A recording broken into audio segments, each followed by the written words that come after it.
Good evening, Dominica and the wider Caribbean. My name is Kenny Green, and I'm moderating this evening the Dominica Elections Watch, monitoring the election results coming from Dominica today, the 6th of December, 2022. With me tonight, I have a very distinguished panel. To my right, I have Dr. Gerard Jajak, and to my left, I have Mr. Sam Raphael. Virtually, I have journalist Calistra Farrier, and also virtually, I have a pollster and known political analyst, Peter Wickham. Before I continue, I'd like to get each of my panelists to introduce themselves to the audience, and I know we have a wide audience across the region and in Dominica listening intently. So I'd like to start with Dr. Jean-Jacques. Please introduce yourself and to the audience. Thank you very much, Mr. Moderator. Good evening to everybody here and beyond. Dr. Jean-Jacques, well, that's the name that and title I now carry, a whole of PhD in political science. And I love to big up, as we say, my alma mater, the Université Laval from Quebec, Canada. Very proud graduate of Université Laval. I'm happy to be here this evening to discuss on the happenings, current happenings in Dominica. Great, thank you. Sam? Yes, good evening, Dominican people at home and abroad, and all of those persons tuning in. This is a very interesting election. I'm Sam Raphael. I'm first and foremost a business person, known mostly for sustainable tourism. And I am also very much into social development. So I guess that's why I'm on the panel doing an analysis from that perspective. Great, thank you. Calistra?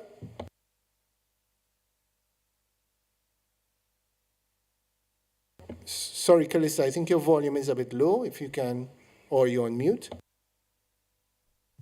Oh, I was on mute. My apologies. Calistra Farrier, journalist, Grenada. I'm host of the program The Narrative. Looking forward to be part of the discussion this evening. Thank you. Peter? Hi, good afternoon, ladies, lady and gentlemen, and it's good to be with you and good to be with Dominica again for another election coverage. We've been this path quite a few times, and I'm happy to be part of this distinguished panel.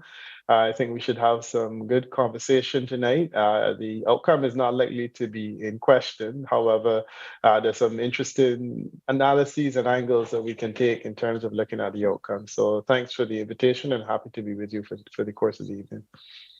Great. So we've got a full raft of panelists here, and we've got a very interesting elections to discuss. You know, the first thing I'd like to ask everyone here, and you can individually deal with this, is indications that our turnouts are low. And we have some initial results, which I'll talk to very soon. But does this make the decision to have a snap election? Does it change your perception if the turnouts are low? Not mine at all. The whole issue of snap election actually for me is a non-issue. Some person have sought to describe it as illegal, legitimate, then immoral. I think there's some other terms I might have. It's a non-issue for me. The illegal, the elections, snap or not, the turnout. I think for one, the turnout is what it is right now. We assume, as a matter of fact, that it is low. Because for one, many persons from the United Workers' Party, that is the main opposition party, have been asked to stay away, to boycott the polls. So you already have, logically, a large block of persons who would absent themselves from the vote. In addition to that, the vibes, the feeling on the ground was among Laborites, members of the incumbent party, was that, well, we have already won. We have 6 seats after nomination day. The opposition is largely staying away. Therefore, why turn out? So I do not see there's a connection between the timing of the election, the call for elections, and the turnout. I don't think there's a connection at all. Yeah, well, I tend to agree with Dr. Jean-Jacques' position. I would be very surprised if the turnout was high, mainly for the two factors that he mentioned. One, it's the assumption by the ruling party, since the others are boycotting, that they're going to win anyway. So why do I leave my home or leave my job and go vote? And I know we're going to win anyways. And on the other side, even though the message has been mixed at times, they were asked to stay away. So the UWP last election, I think the past three elections, got between the high 30s and low 40s in terms of national polling. So you can assume close to that is going to be out, and then certainly those people on the labor side that have some level of apathy. So I'd be surprised if we have more than half of the numbers that we had the last election. So let me surprise you guys before I go to Peter and to Callistra. I've just gotten some preliminary results from Soufriere. Denise Charles, 1,245 votes, and 66 independent votes. I have to break it down. I'm not too sure how many independents are in that constituency, but if it's one, it is 66 votes for that person. What was the voting last election? The last election, that's a good question. The last election, the total for the total was. So, sorry, can you just repeat the Soufriere numbers again for Labour? The Soufriere numbers are 1,245 to Denise Charles and 66 to the independent candidate. Yeah. 66. Right. I can give you very easily, because the Soufriere numbers in 2019, I think I have it here. Soufriere was 1353. Oh, Soufriere. So Soufriere. Yeah, Soufriere was 1353 for the Labour Party. Yeah. So if she got 1245, I think that's brilliant. Actually, that's an incredible turnout, and we also do have preliminaries from La Plaine. And the preliminary from La Plaine is indeed also impressive in that for La Plaine, the prospective candidate for the Labour Party got, Dr. Cassandra Williams got 690 votes, and Jason Fontaine from Team Unity got 29 votes. Now, last election in La Plaine, the Labour Party did, I think, 745 votes. So she's come just below that. So they may be anomalies within the greater picture. 742 votes, I correct myself, in La Plaine last election. So those two seats may be anomalies, but so far this points to an incredible turnout from the Labour voters, irrespective of what you might have suggested, or what I alluded to. But I think we assume that every election comes with surprises, even though you have the consultants like Peter Wickham and these guys, they give you this good scientific analysis. But I think the surprise here is that the supporters of the Labour Party were motivated to go out to vote, and I think that's the first thing that some of us got wrong. Well, if I may add, I mean, the overall turnout, I would expect. Sorry, go ahead. I would expect to be lower. But I would still expect Labour to do very well in certain constituencies, because throughout the campaign, almost every night, and I pay attention to pretty much every rally, every meeting as best as I could, the rallying cry from Labour was, get out to vote, you must come to vote. Then we had these appeals, and especially in this week, a concentration of appeals, get out to vote. So there was a very, very strong attempt. So I want to go across to Callistra and Peter. Before I go to you, Callistra, I'm just going to give you the Castle Bruce results. Now, for context, Octavia Alfred, the current MP for that area for the Dominica Labour Party, last election she tallied 842 votes. Today, she has gotten 869 votes. So these turnout numbers, and the independent has gotten 143 votes, the Jenny man. Can I throw something here before we go? And another thing we have to talk about is the assisting or the transporting or the movement of persons to Dominica to vote. We didn't see it in this election.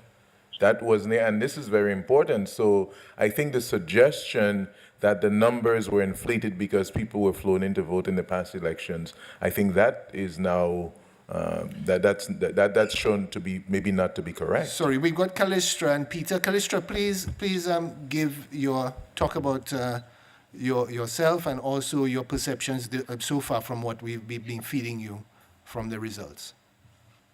Well, I mean, it's what three seats so far. So we'd have to wait and see how the others turn out. But from what you're showing here, the turnout that certainly I expected seems to be a bit high. I thought that complacency would rule the day for Dominicans, given that this was almost a shoe-in with no opposition really in the elections. So certainly those three are showing that people turned out there based on the numbers from the past, the last poll. That the comparison. It's interesting that the numbers are that high. Let's see how the others play out, yes. Come out. And for the as I was asking you before we came on. That is it? What was the pattern for those particular the particular constituency that we talked about before? I think was it Green Bay or anyhow one of them? That, we gave one polling station for Grand Bay. Well, Grand Bay is a Labour stronghold, so the expectation is one that they would win, but also that it could be that complacency would set in simply because it's assumed that they would win. However, I'll give you a few more results that are coming in.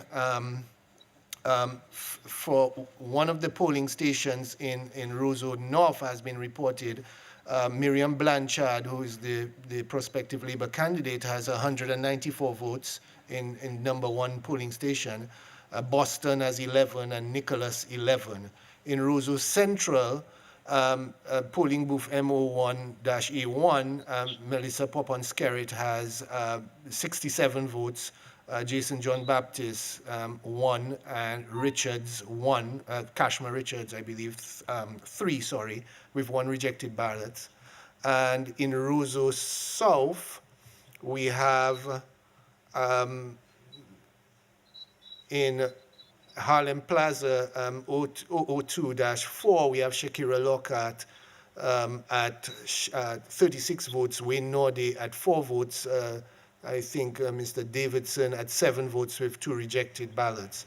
So the trend is that in most places, people are coming out to vote. I have got a whisper that the Labour Party has lost Salisbury. So whoever the independent there has won in Salisbury. So that trend continues.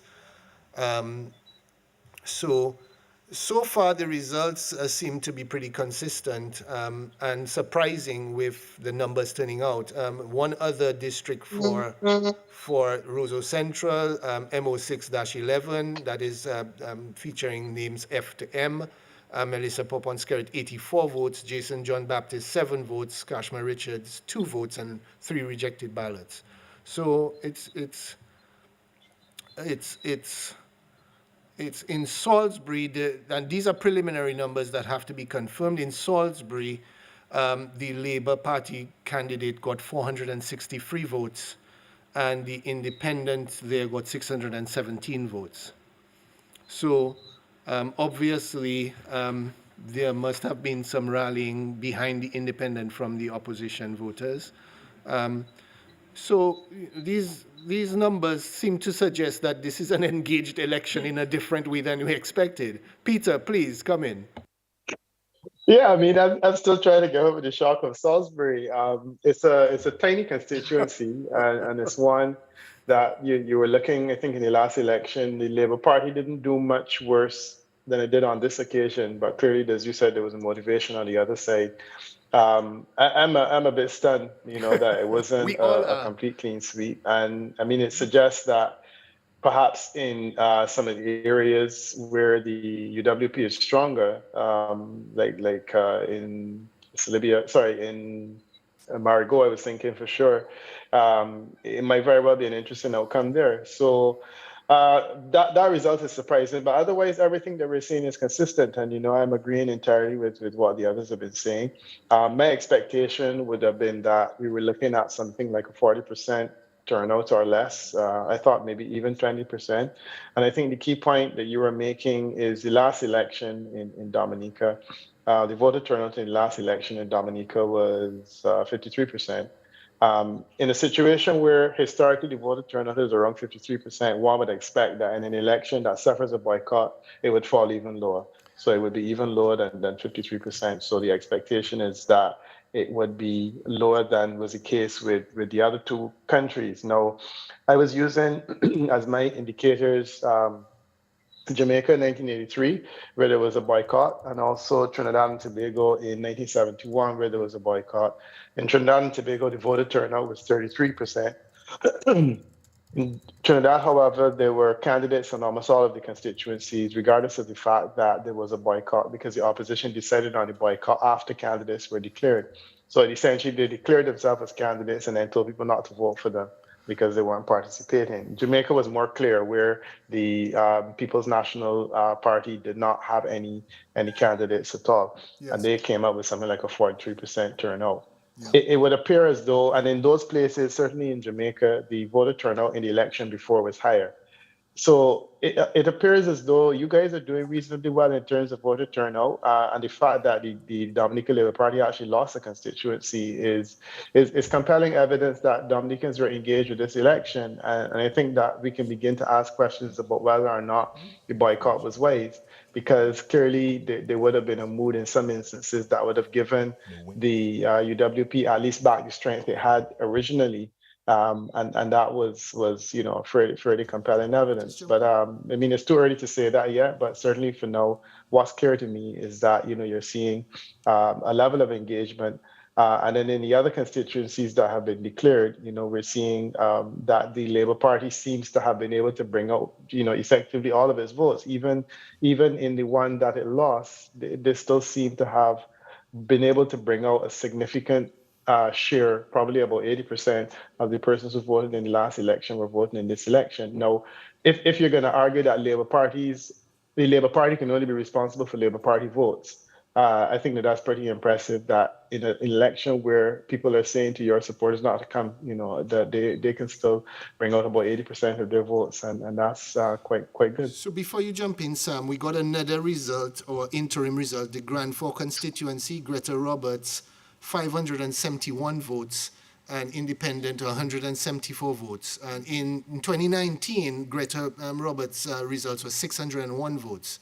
So the fall off is not high, is not big. It's a 95% turnout versus the 2019 results. And let me repeat that again.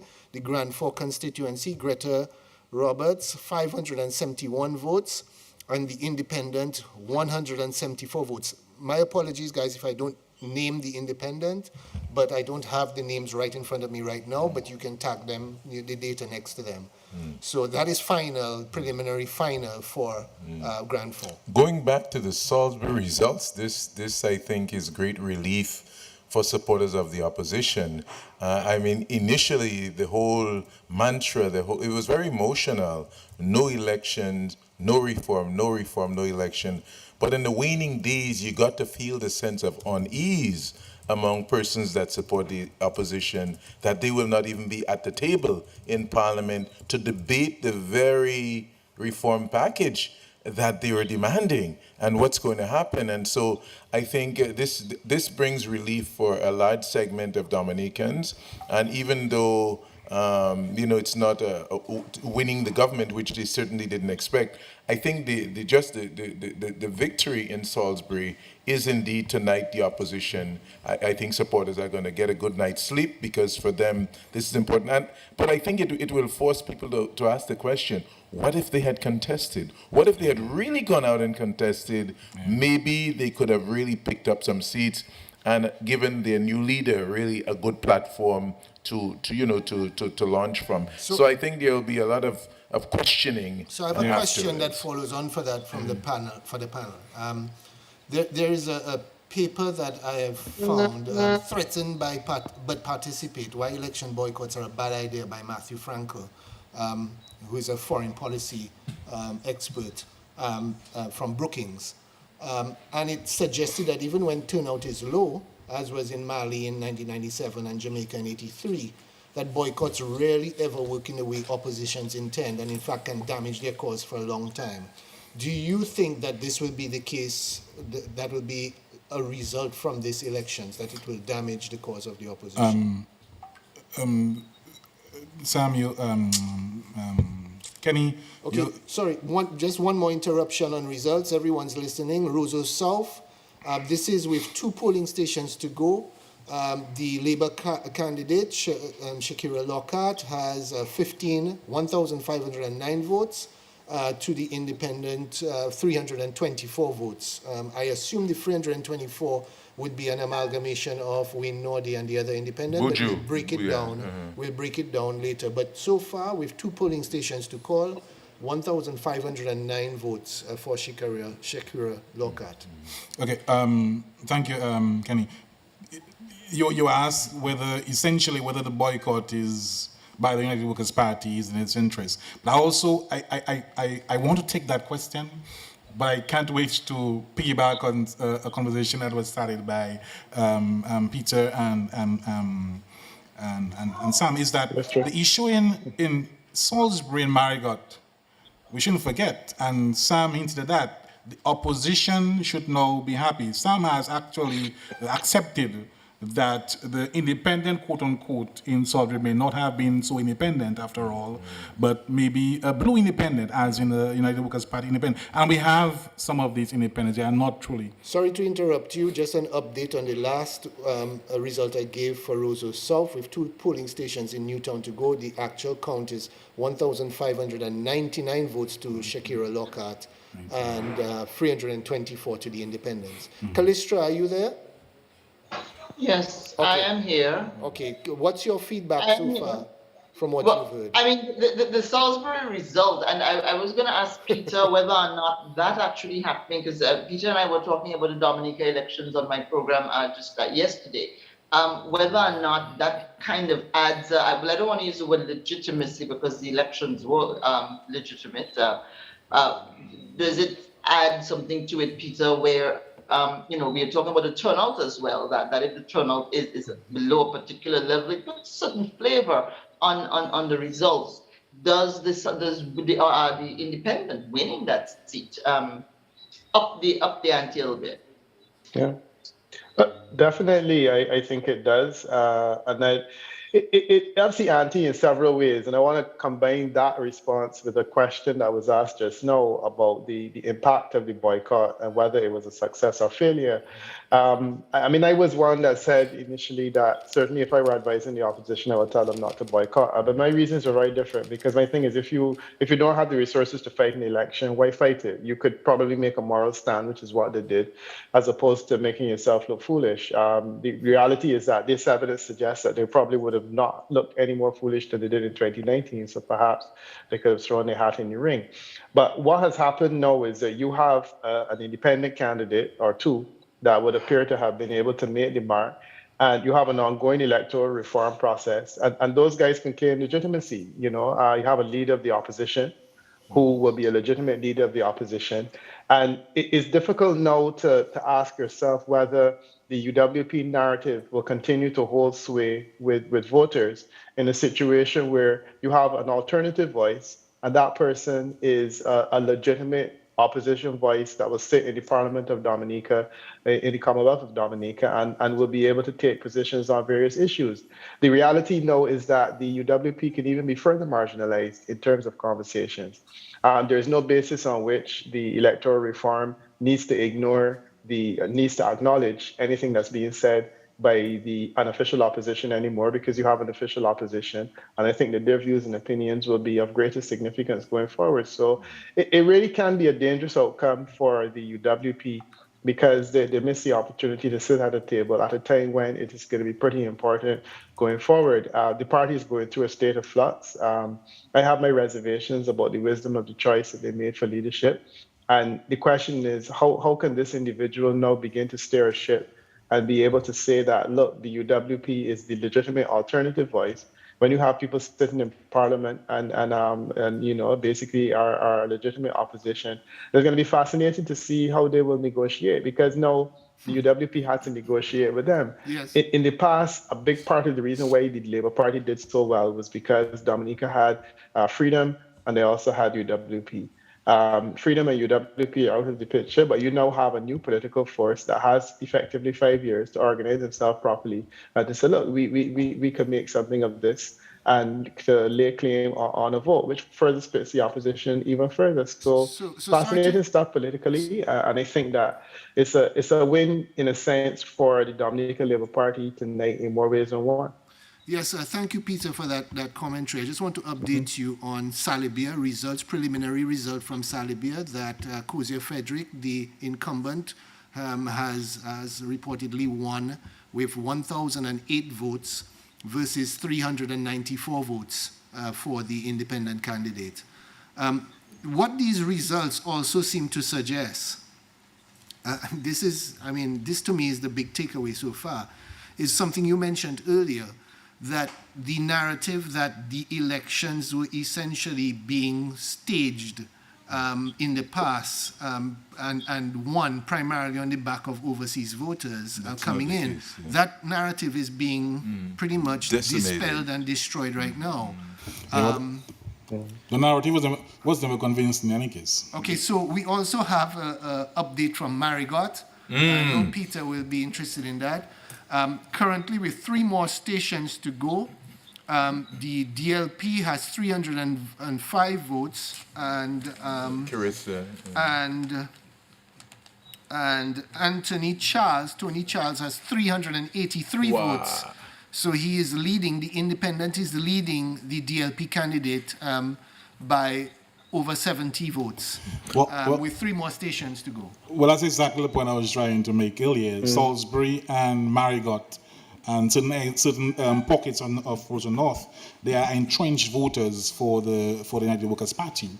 Their voices in the past days were, let us deny the DLP that victory, that 21-21 that they want.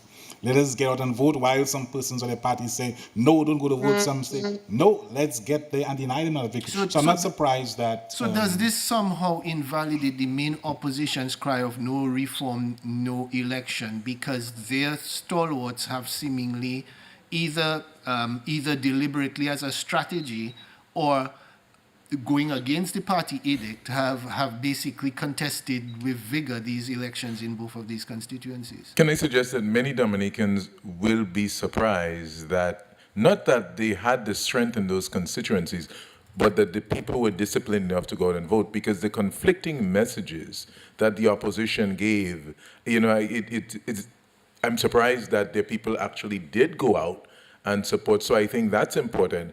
And then you have to think they have to lament tonight, because what if they had contested in other areas? They may have had tremendous strength. I mean, 2019, they held 6 seats, remember? They lost 3, maybe largely because of this damaging Al Jazeera report and the behavior before the election. But if they had in fact contested in the seats that they're marginal, you've got about 8 Labour strongholds in Dominica. The rest are 2 United Workers' Party strongholds. The rest could be contested. What would they have done in Roseau North? What would they have done in those other constituencies? They must be holding their heads tonight and saying maybe they made a mistake. So this is a question for Callistra and Peter. What does the boycott of the election in Dominica and what you are seeing so far does it have any repercussions for the rest of the region and any other jurisdictions where there may be similar dynamics, where oppositions are looking at this election and saying to ourselves, do we hold out and try and withdraw legitimacy from the electoral process? And now this has been smashed here. Is this affecting any kind of viewpoint like this in other areas? Well,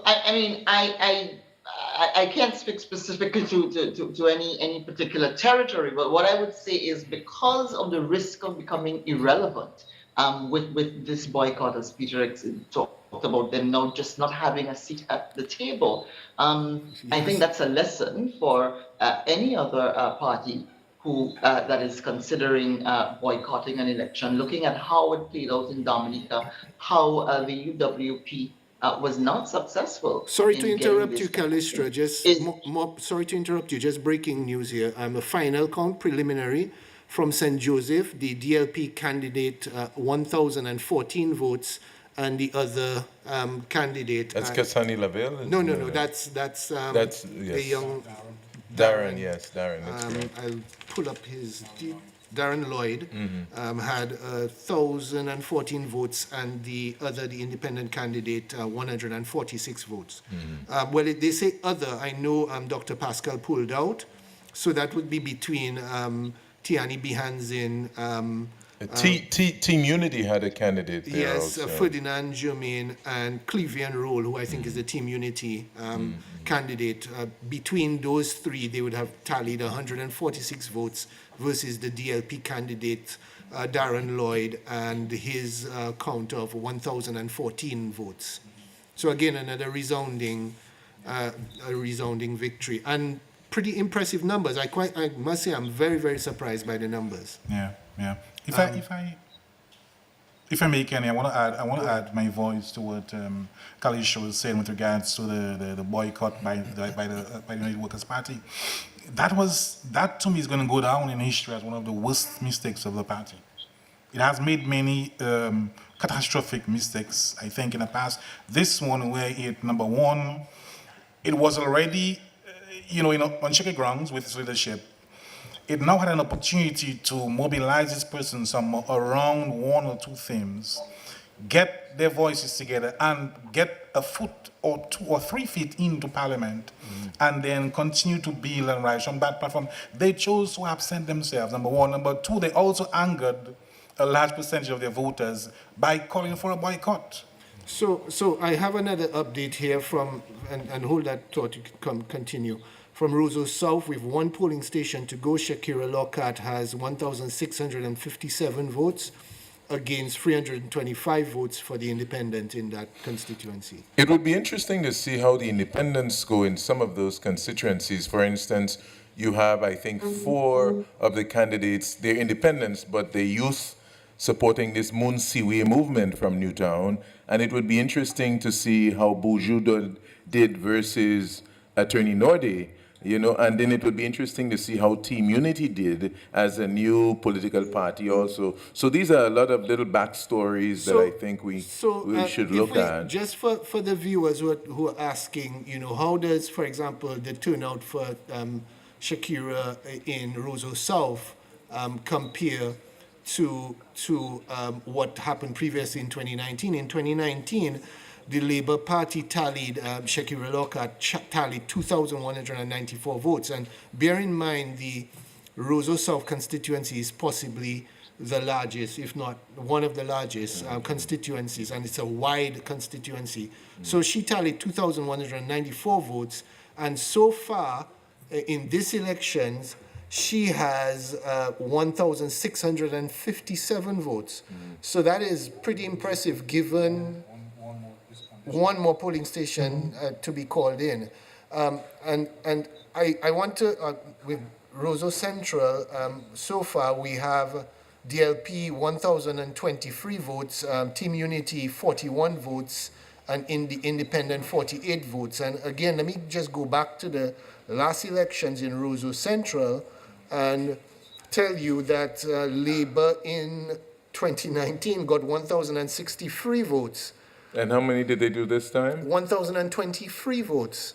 So the turnout has been incredible.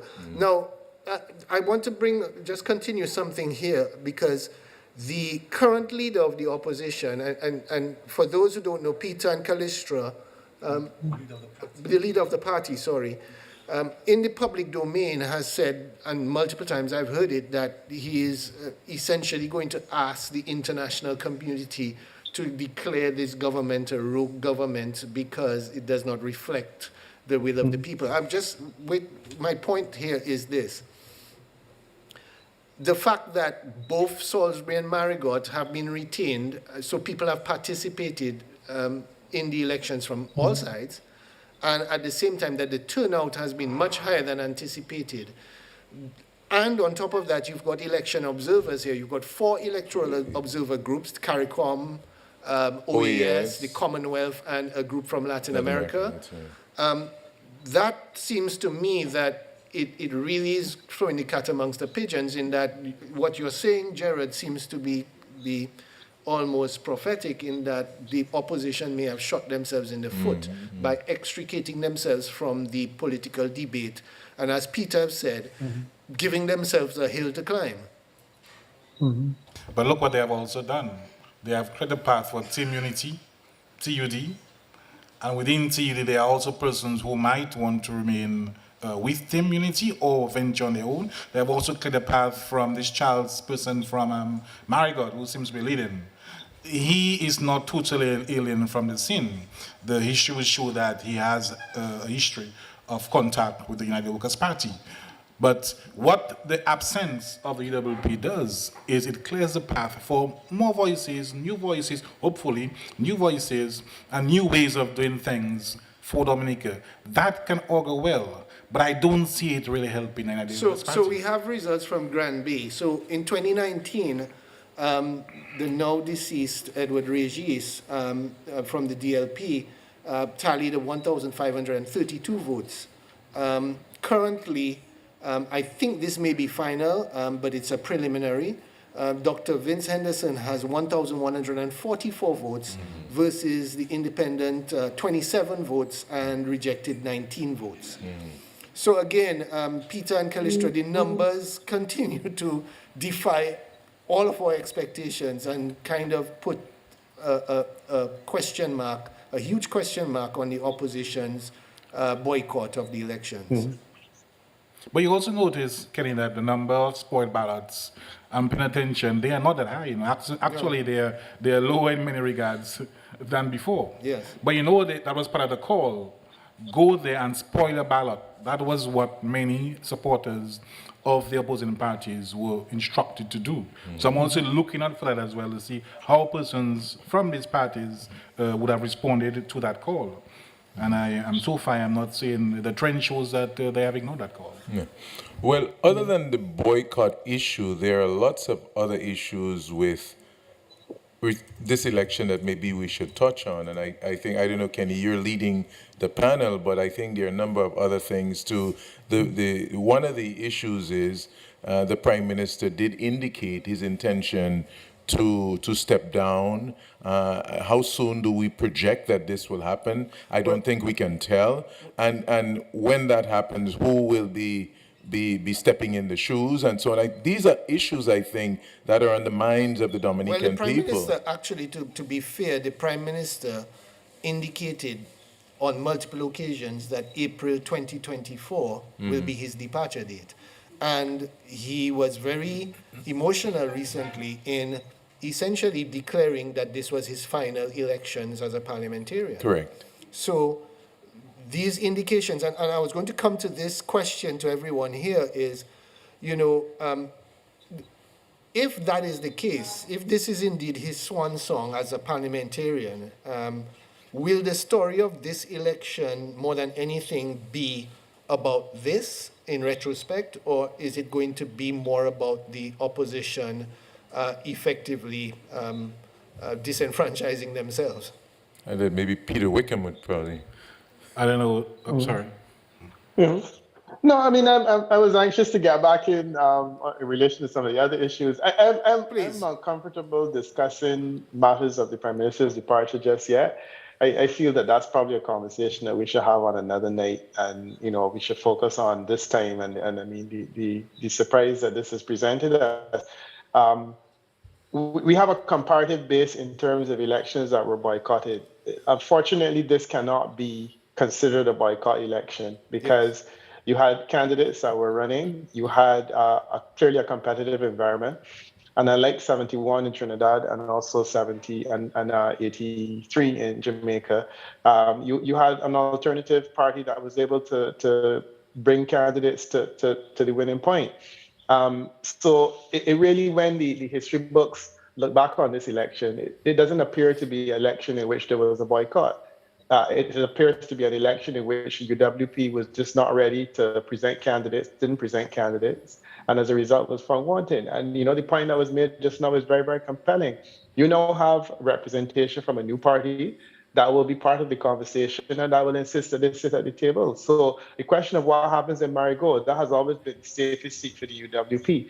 The presumption is that one of the new leaders would want to have that seat, and that certainly the old leader would also have wanted to hold on to it if he wanted to continue in politics. But guess what? Today, he's no longer leader of the opposition. He's no longer MP. And there's a person that will be holding that seat that is not him. He has to fight to get it back. Yes. So there will now have to be conversations that the UWP would prefer not to have with people that are not part of the decision that was taken to boycott this election. And I think this is what makes it so fascinating. That I really thought that tonight we would be saying, okay, how do we compare this election with the last one that was a boycott election? The observers have their work to do, and the observers basically have to look to see whether the election was free and fair. Clearly it was. And it was competitive. Competitive is a plus, is a bonus, but it doesn't necessarily have to be competitive once it was a freedom and a fairness to this election. And clearly the observers will have to report that it was. The position that the opposition will take in relation to that, though, would not surprise you, because you recall for the last few elections, they were arguing that even though they were observers, that the observers' conclusions that the elections were free and fair were incorrect conclusions, because the elections were really not free and fair. One of them, Dr. Fontaine, said to Callistra a few days ago that the last 4 elections in Dominica were fraudulent. In all of those instances, observers said that the last 4 elections were free and fair elections. So I would expect that on this occasion, they will have issues with the conclusions of the observers as they did in the past. But I think that the public, looking on at this and seeing it, will find this to be somewhat amusing, because you're finding a political organization that has been caught out, so to speak, because they were peddling a narrative that just clearly is not flying. And Dominicans have surprised me yet again. The question as to the opposition strategy of doing this, as Callistra was saying, clearly it's not a strategy that has worked, and it's not likely to be a good strategy going forward. I think that the Grenada example, the decommission strategy, where you look for someone fresh and new, and you insert that person into the politics, and then you're able to effectively peddle a change narrative, to me would be the solution that I think would have worked better in the case of Dominica. And I think what happened this year is that we had 2 elections, one in which Grenada has given us a clear direction in terms of what should happen, and Dominica has given us a clear direction in terms of what is not going to work. So I have an update, a preliminary final for Roseau Central. The incumbent, Melissa Popon-Skerritt, has 1,023 votes. Team Unity Dominica, 41 votes, and Independent, 48 votes. I assume the Independent is Jason John Baptist. Yeah. Following from your point, Peter, and to talk to something local to Dominica, I can ask the Dominicans on this panel. I've always questioned this idea that the elections are illegitimate in Dominica simply because certain people feel that the decks are stacked. I seem to remember in 2014 that the largest constituency at the time, the largest majority seat for the Labour Party, the Roseau South seat, was overturned by a newcomer on the UWP side. I can't remember the numbers, I have them here, but the point is that this was someone who hit the road hard, Joshua Francis, and he won the seat. At the time, it was the biggest majority seat for Labour in all of the constituencies. Now, when you add this historical record to the fact that the numbers are so big for Labour without any question of overseas voters coming in, it seems to suggest the narrative that somehow the elections are staged or stacked because people are being flown in and all that kind of stuff. It seems to me that narrative looks a bit weak right now. I'll tell you something, Kenny. I absolutely never accepted the narrative. I always thought it was a farce, a red herring. United Workers' Party is very adept. It has been very adept at seeking at seeking to hold somebody or something else responsible for its failings. Okay. Sorry to interrupt you, Gerard. We have live from the electoral office.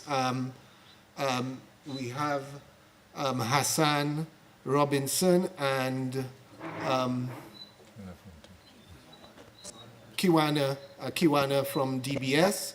Hi guys, Kiwana Wilson. Please, I'm not too sure if I can hear your audio, but if you could please speak up or come off mute if you're on mute. Sorry, your audio is pretty bad, Kiwana. Can you try and switch off the audio and switch it back on? She doesn't seem to be hearing us. We'll come back to them. Okay, we'll come back to them. So, Kalistra, I wanted your feedback on the numbers so far, and also, I mean, you spoke to it a bit earlier, but from the outside, I mean, the rest of the Caribbean are tuning into this broadcast, and I think the intention, supposedly from the opposition, was that to boycott the election was to delegitimize it. How do you feel now, given what you're seeing going on? What is your view as a journalist in Grenada, who, by the way, I have to commend you, you've been kind of on top of the Dominica elections and politics in Dominica for some time now? Well, Calistra's been on top of all of them, huh? All of them. Yes. with the help of your analysis, Peter. You know, from the outside looking in, it's for me personally, it just did not seem like it was making sense. The decisions did not seem to be being made by a political party because of the reasons that were being advanced. The boycotting the election was not going to take away its legitimacy. The Prime Minister, incumbent Prime Minister, obviously did not breach any of your constitutional provisions in calling the snap election.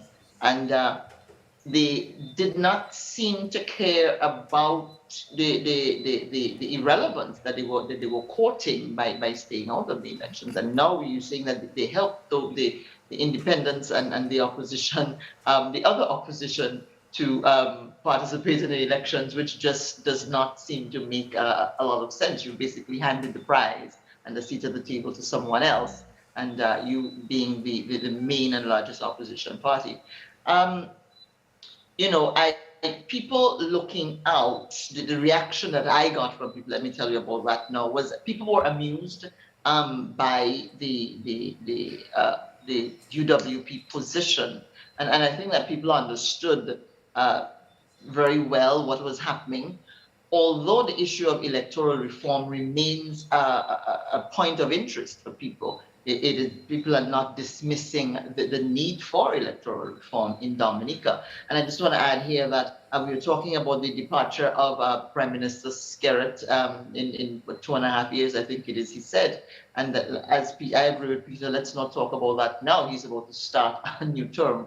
But what I want to ask, and for the others on the panel, the Dominicans on the panel, is, do you believe that the Prime Minister is going to use electoral reform to establish his legacy? I mean, going out in 2.5 years without having solidified electoral reform in Dominica, how do you think that can possibly impact on his legacy? You want to go ahead? I would be very surprised if the Prime Minister doesn't seize this moment. I mean, I think he has nothing to lose and everything to gain, and Dominica and the Labour Party and everyone to continue this process and to conclude it if he's indeed going to depart on that date. It also, you know, the opposition party, we talked about their loss in that, you know, they don't really have a seat at the table, at least known now, and so on. But it may be the best thing that happened to them, because a lot of people in the opposition party itself and in the general opposition were not happy with the direction of the old opposition. And this is an opportunity for them to basically start from scratch and to go forward, and it forced their hands in a good direction. They can see by the winners, that there's a way in which they can, the Labour Party and Roosevelt Skerrit is not invincible. You just have to get out there and convince people and start a new conversation. So I think this today is a victory for a lot of the supporters of the United Workers' Party that were not happy with the party and the direction they were going, and it presents an opportunity for a new beginning. I think that's good. Well, It's also a reset Absolute for them. reset, and I think they, I think, regardless how we feel, I think they are victors tonight. Go ahead. Well, hold on, Sam. I mean, it's only going to be a reset if the new leadership that they voted in is actually going to break from the past. I am not so sure that they have done a reset. I will give them some time to see exactly what direction they take, because the current leadership, the new head of the party, we know him. He has served in parliament already. We know what he delivers. We know his style. We know he doesn't have the temperament to be a national leader. We know he doesn't have the national appeal. We know he's thin-skinned. I don't know that for sure. I don't know that. I know that because I have been paying attention to him. So Gerard, just hold on one second, Dr. Jajak. Kalistra asked a pointed question about do we think the electoral reform is still going to be on the agenda for the PM? I want to just answer that in one particular way. There are two separate issues here. The Dominica Labour Party do not associate the integrity of the elections with the modernizing of the electoral processes and systems that constitute reform. The United Workers' Party believes that if the system is modernized, they will win. This election so far seems to be smashing that on the head already. So in that case, not participating has actually left them open to ridicule, so to speak, for that viewpoint. The systems in Dominica, we believe, work, but has to be updated, okay? And the two are mutually exclusive. I mean, that's just the point. When you if you look statistically at the numbers, yes, the voting list needs to be cleaned, but the percentage of people voting in every election cycle, give or take new registrations, remains the same. No dead people are walking dead to the polling stations, as part of a fraud process. And this election is actually debunking that. So it's harmful to the narrative that the UWP are presenting. And in fact, had they participated, they could have probably kept that argument up. But they can't, because... I will agree that the Labour Party is not going to move away from electoral reform. As a matter of fact, they're on record. The party is on record in the last years as having moved towards electoral reform, not in the large scale that the opposition party was asking for, but there have been efforts towards a national identification card. There have been some funds spent by the government to facilitate reforms by the Electoral Commission. In addition to that, the bills were taken to Parliament. There was a debate that had started, and then there was a riot outside because the opposition party opposed. There was injunction. So the party has already been doing stuff, and I believe the party would continue, especially right now. A lot is at stake with the electoral reform. Well, you jumped one of my questions, but I want to ask the Peter and Kalistra one after the other. I mean, does this election affect the psyche of how other Caribbean jurisdictions see the electoral process? And I'll explain myself. I mean, Barbados had a snap election, and further afield, Canada had one, a year ago. And none of these elections were deemed as constitutionally wrong. But does it put under the microscope, in many ways, the lack of knowledge of so many citizens have of the Constitution and the powers vested in the prime ministers under the current first-past-the-post system that's prevalent in the Caribbean? Is there responsibility for the governments to make people more aware of the civics, the Constitution? Because it seems that Caribbean people are more tuned into how the U.S. system of government works, by following Fox and CNN and overseas elections, than what holds locally in our elections regionally. Because as you know, Peter, as you know, Kalistra, all of our prime ministers can call elections at their whim on the basis of their prerogative.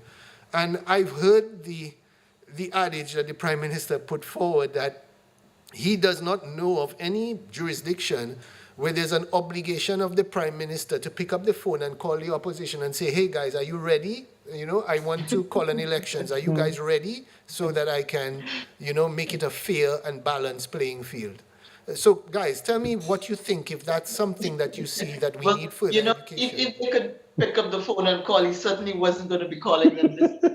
Called it because he understood that they were not ready as well. But I think more than the education of the people on civics and the constitution of their countries, I think what this demonstrates is a need for reform in these territories to have fixed date elections, fixed terms, and fixed dates for elections. We had that as part of our referendum in Grenada. I think Peter likes to bring that up as well when we chat. That we voted. That's one of the things we voted against. But then even here in Grenada, when a prime minister, opposition leader, Dr. Keith Mitchell, called elections a year or so ahead of time, there were grumblings and complaints because the NDC appeared as if they were not yet ready.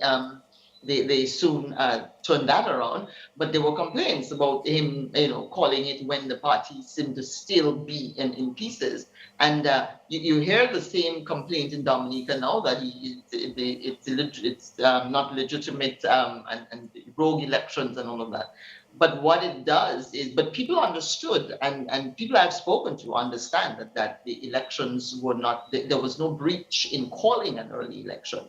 And the fact is that he could have called it 6 months after that mandate in 2019. But so yes, of course, people need to be educated more on these things. However, the real need what that points out is that we need reform. Particularly on the fixed date thing.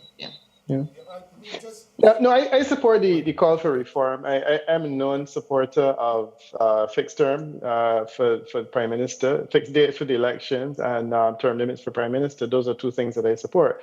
But my point is always made that even as I support them, I acknowledge the fact that until it's in the constitution, there's nothing that we can do about it. We have to live with our system.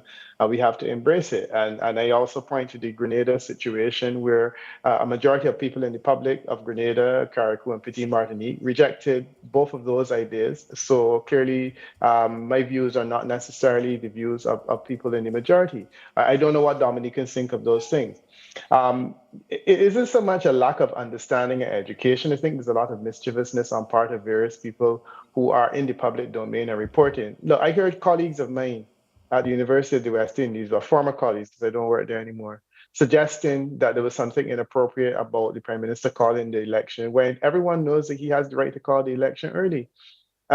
You are giving people the opportunity to vote more frequently than 5 years, when the constitution limits your calling an election outside of 5 years. So you're saying you're going to vote in 3. It was done in Barbados, it was done in Grenada, it was done in Trinidad and Tobago, it was done in Jamaica years ago. So many times you've had snap elections called. And we understand that this is the prerogative of the prime minister. How then can there even be a conversation about people suggesting that it was vindictive and it was wicked because he did not pick up the phone and call the opposition? He knew the opposition was vulnerable and he called the election. And my question is, what is the responsibility of the prime minister? He has a responsibility to Dominica. He has a responsibility to Dominica Labour Party. And if he believes that the DLP is the best thing for Dominica, then he needs to call the election at a point in time when he believes the DLP will prevail. And the fact is that the decision clearly strategically was a good one because it has put the Dominica Labour Party on a good footing for 5 years. And you can rest assured that the new prime minister, whoever it is, when he comes and he takes over, he will not have any pressure on him to call an election early. He or she. The government is there. He has a full 5 years. And my sense is that will also deal a blow to the UWP that may have thought that they could rally to get a new government in place to get another election fairly soon. So I think in both instances it has served. But I do feel the issue for me is the nuisance that has been created of persons in the public domain peddling this narrative about illegitimacy and so on, and suggesting that there was something untoward about the prime minister calling an election, using the power that the constitution gives to him to call an election more frequently than every 5 years. The other thing I wanted to comment quickly on, though, is the electoral reform initiative. I was involved in the electoral reform in St. Kitts and Nevis a few years ago. Denzel Douglas won 3 elections. He had electoral reform, and then he won a 4th election. And one of the things that I discovered during that process, it was quite useful. All of the issues that you have in Dominica, you had in St. Kitts and Nevis. So the electoral list was bloated. In the case of Barbados, it's the same case. The electoral list is bloated in Barbados. It's bloated in St. Lucia. It's not bloated in Antigua and Barbuda because they have been able to clean theirs up. It's bloated in Guyana, where you had to change the government the other day. So the electoral list is bloated in many instances, and it's not the end of the world. But for some strange reason, that is peddled as a reason why an election is flawed because you have a bloated list. The other thing is the overseas voters. That is a conversation Dominicans have to have. And I saw the way it happened in St. Kitts and Nevis, where they had overseas voters. The overseas voters were, essentially embraced as part of the system going forward. And now they have a legitimate system that allows people to be domiciled locally and resident overseas. Dominica may very well decide to go that way, because if they don't go that way, essentially what they're doing is creating disenfranchising people Correct. who were on the voters list. And that's a whole different conversations that Dominica will need to have. So I do feel that this presumption that the voter electoral reform will remove the whole idea of persons resident overseas, it may very well legitimize it even further, as was done in St. Kitts and Nevis. So those issues are not unique to Dominica. And I've always been of the opinion that those issues are not going to make a difference. So we do polls. The polls have showed consistently that the Dominica Labour Party was preferred, and it's been reflected in the election. So to me, there's no evidence of fraud. Okay, thank you, Peter. We're going to try and go to the electoral office to get results, updated results. Kiwana and Hassan, can you hear us? Okay, we on now. Yes, you are on, please. Ok, nous actuellement ça dit que nous tapons résultat on lot constituency, ça c'est constituency Salisbury. Nous ça dit que candidat indépendant tapé c'est Jesma Paul tapé 617 votes, avec Lindsay Frank pour Labour Party Dominic tapé 463 votes. Dans constituency Salisbury, candidat indépendant gagné l'élection là et puis 617 votes. Jesma Paul avait Lindsay Frank pour Labour Party Dominic 463 votes. Hassan? Yes, like indicated before, Salisbury constituency independent candidate Jesma Paul got 617 votes. Lindsay Frank 463. Again, those numbers are 617 to Jesma Paul and 463 to Lindsay Frank. Back to main studios. Thank you very much. So we have confirmation of Salisbury. By the way, guys. They're coming on now. By the way, guys, Peter and Callistra, you would have heard that commentary was in both Creole and English. I could see Peter for one hot second had a little look of bewilderment on his face, but I understand you're in a francophone country yourself right now, so you should be at least have a little comfort with that. So I was able to pick it up. Yes. The independent candidate in Salisbury, Jesma Paul, got 617 votes. And the DLP got 463 votes. Now, I'm going to look right now at the previous 2019 votes in Salisbury. And the Salisbury votes in 2019, Hector John got 866 votes versus 617 votes for Jesma Paul. And the DLP in 2019 got 534 votes from Nicole's Esprit. In this case, they've gotten 463 votes. So it looks clear to us here that obviously UWP voters jumped on the bandwagon of Jesma Paul as an independent, and whether it was silently calculated behind the scenes or a disregard of the call to ignore the elections, it has validated the stance of having an election. It also seems that the Labour voters didn't turn out this time around to vote. because fewer of them registered for Lindsay Frank. It may have been complacency. Maybe they were rope-a-doped by the thought that the opposition or the independent candidate would not have gotten as much votes. Yeah. And some of these are new candidates, and let's not discount the impact of the candidate as it relates to the turnout. Yeah. Because in some situations, you find, as we saw in Dr. Williams in La Plaine, the people were motivated to go and vote for her. In some constituencies where we saw a sharper drop by the Labour candidate, they still won. They were not that strong in the constituency. So that's also a factor, and it's not just, I think, the overall attrition because of this situation. Just checking with the electoral office. Have you got any updates? Kiwana, Hassan, have you guys got any updates? Have you got any updates from the electoral office?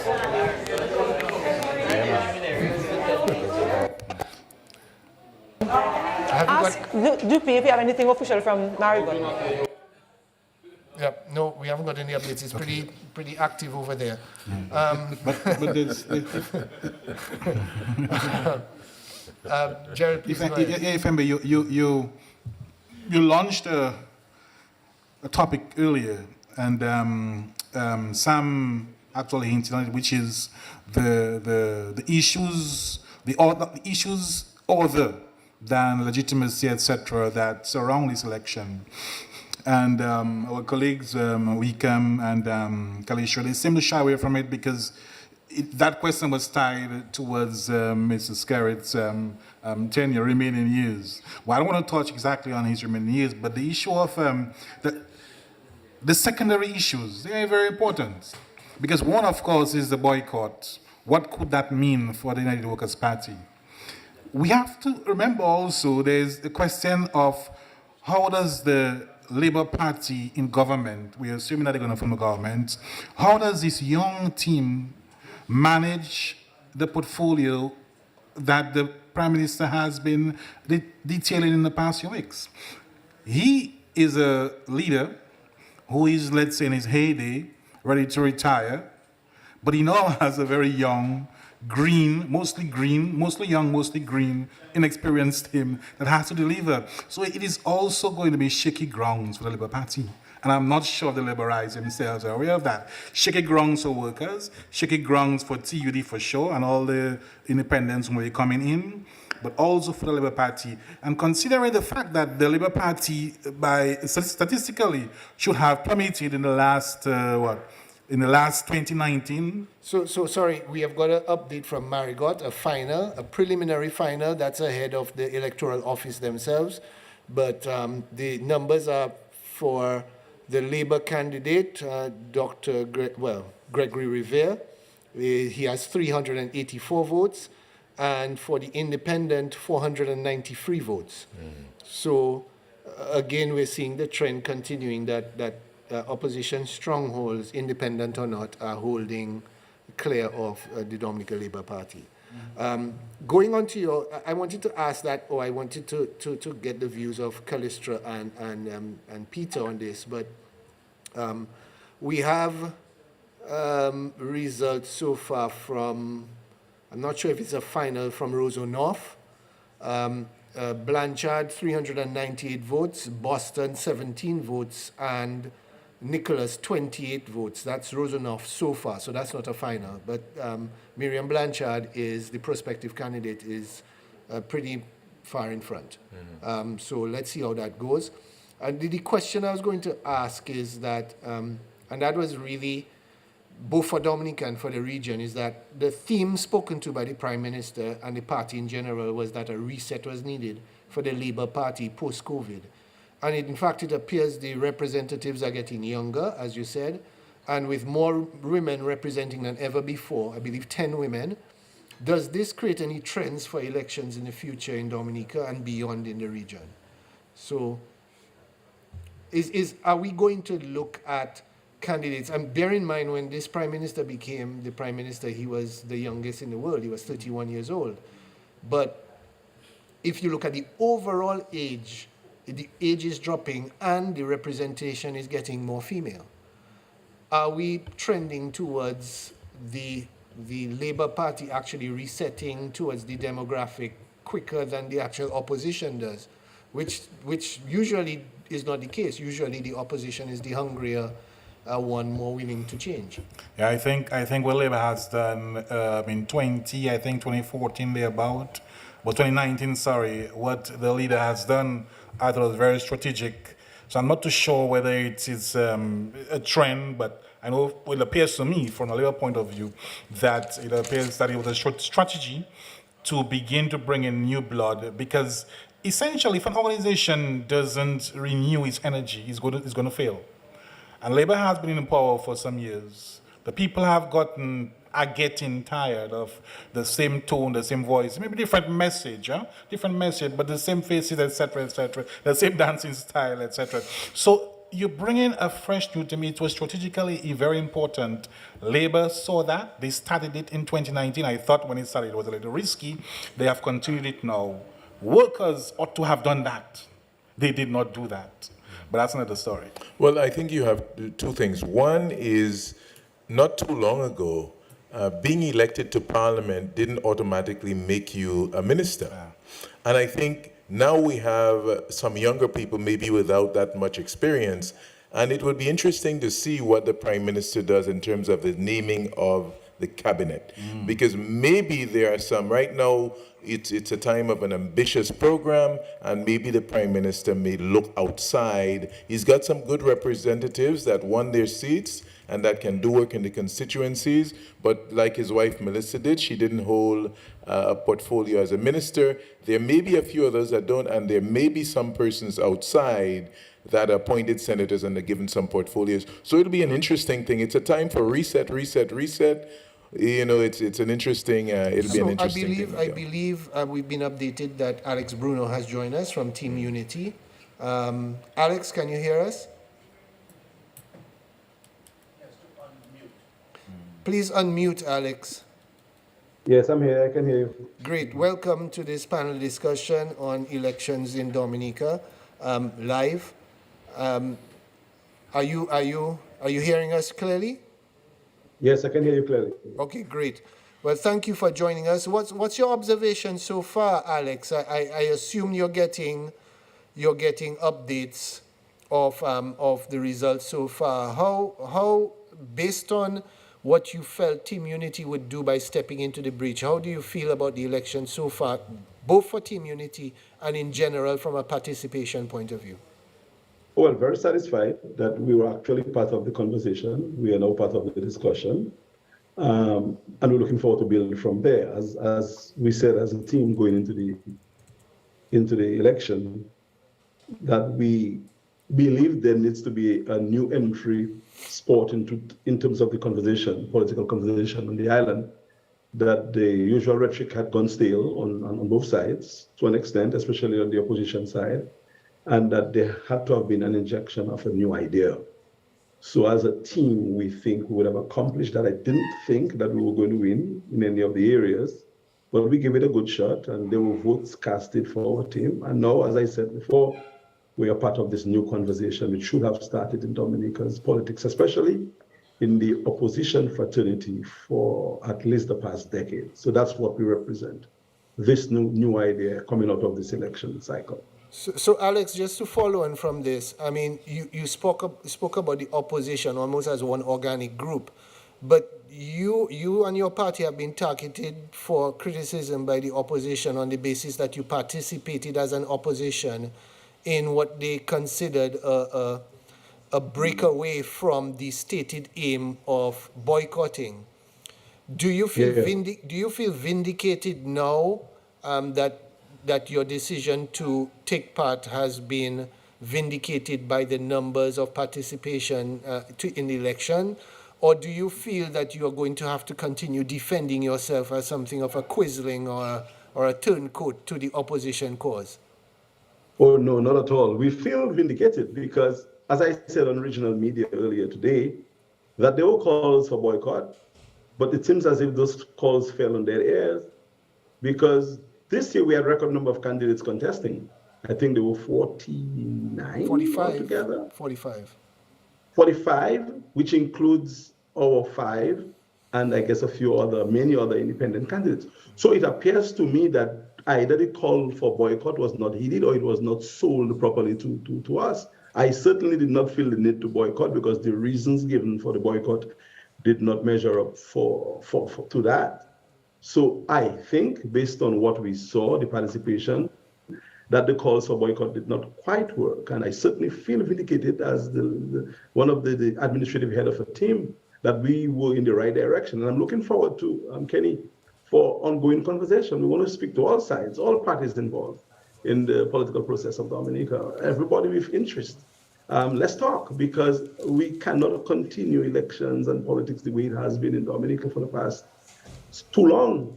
And the incumbent has won again. I want to commend the incumbent for maintaining a presence in the Parliament of Dominica, the majority presence. I mean, this is unprecedented in regional and global history. I think because we are still a democracy and this is a democratic election. So barring the situations where we have autocratic leaders, this is a democratic country. We had a democratic election. Some may agree it was not as fair as it should have been. I may even be one of those to say so.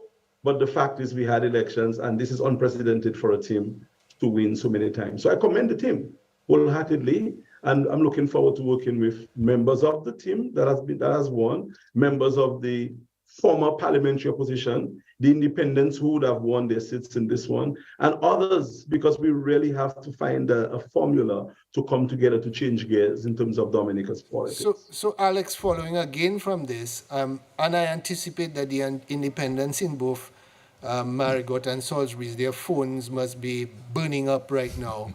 Will you be one of those people reaching out to the independents in those constituencies to see if you can somehow get them to embrace team unity?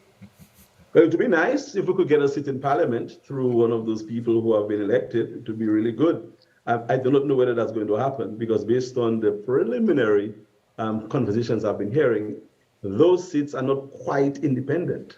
They are independently elected on behalf of the I mean, you know the story in terms of Dominica's politics and the party with the stronghold in those particular areas. So it appears that those independent people were elected, but they were elected at the behest of the main opposition. Because I mean, I saw posts on their platform which asked the voters to vote in those two areas and support those candidates. And I can even foresee whoever emerges as the leader of the opposition, somebody is going to be, that this person may very well appoint senators who are favorable to the former incumbent opposition party in the Parliament of Dominica. Okay, that's what I think is going to happen. So sorry to cut in, and I'm going to come to you shortly, Peter. In Roseau South, we have a final. Shakira Lockhart has 1,744 votes. And Wayne Norde has put up an impressive showing. He has 330 votes.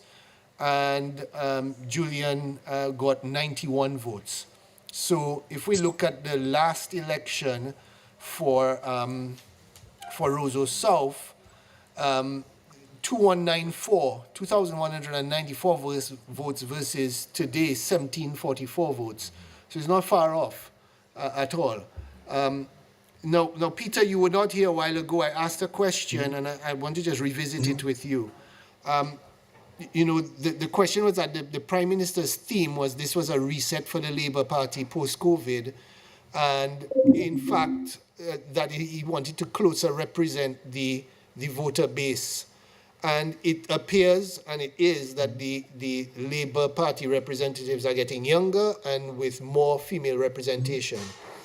Do you see that as a trend for future elections in Dominica, and in particular for the region, that the demographic is going to be reflected more and more by a younger and more female representation? Yeah, I mean, that's an excellent point. And that is one of the things that you can do when you have the flexibility of knowing that you're going to win.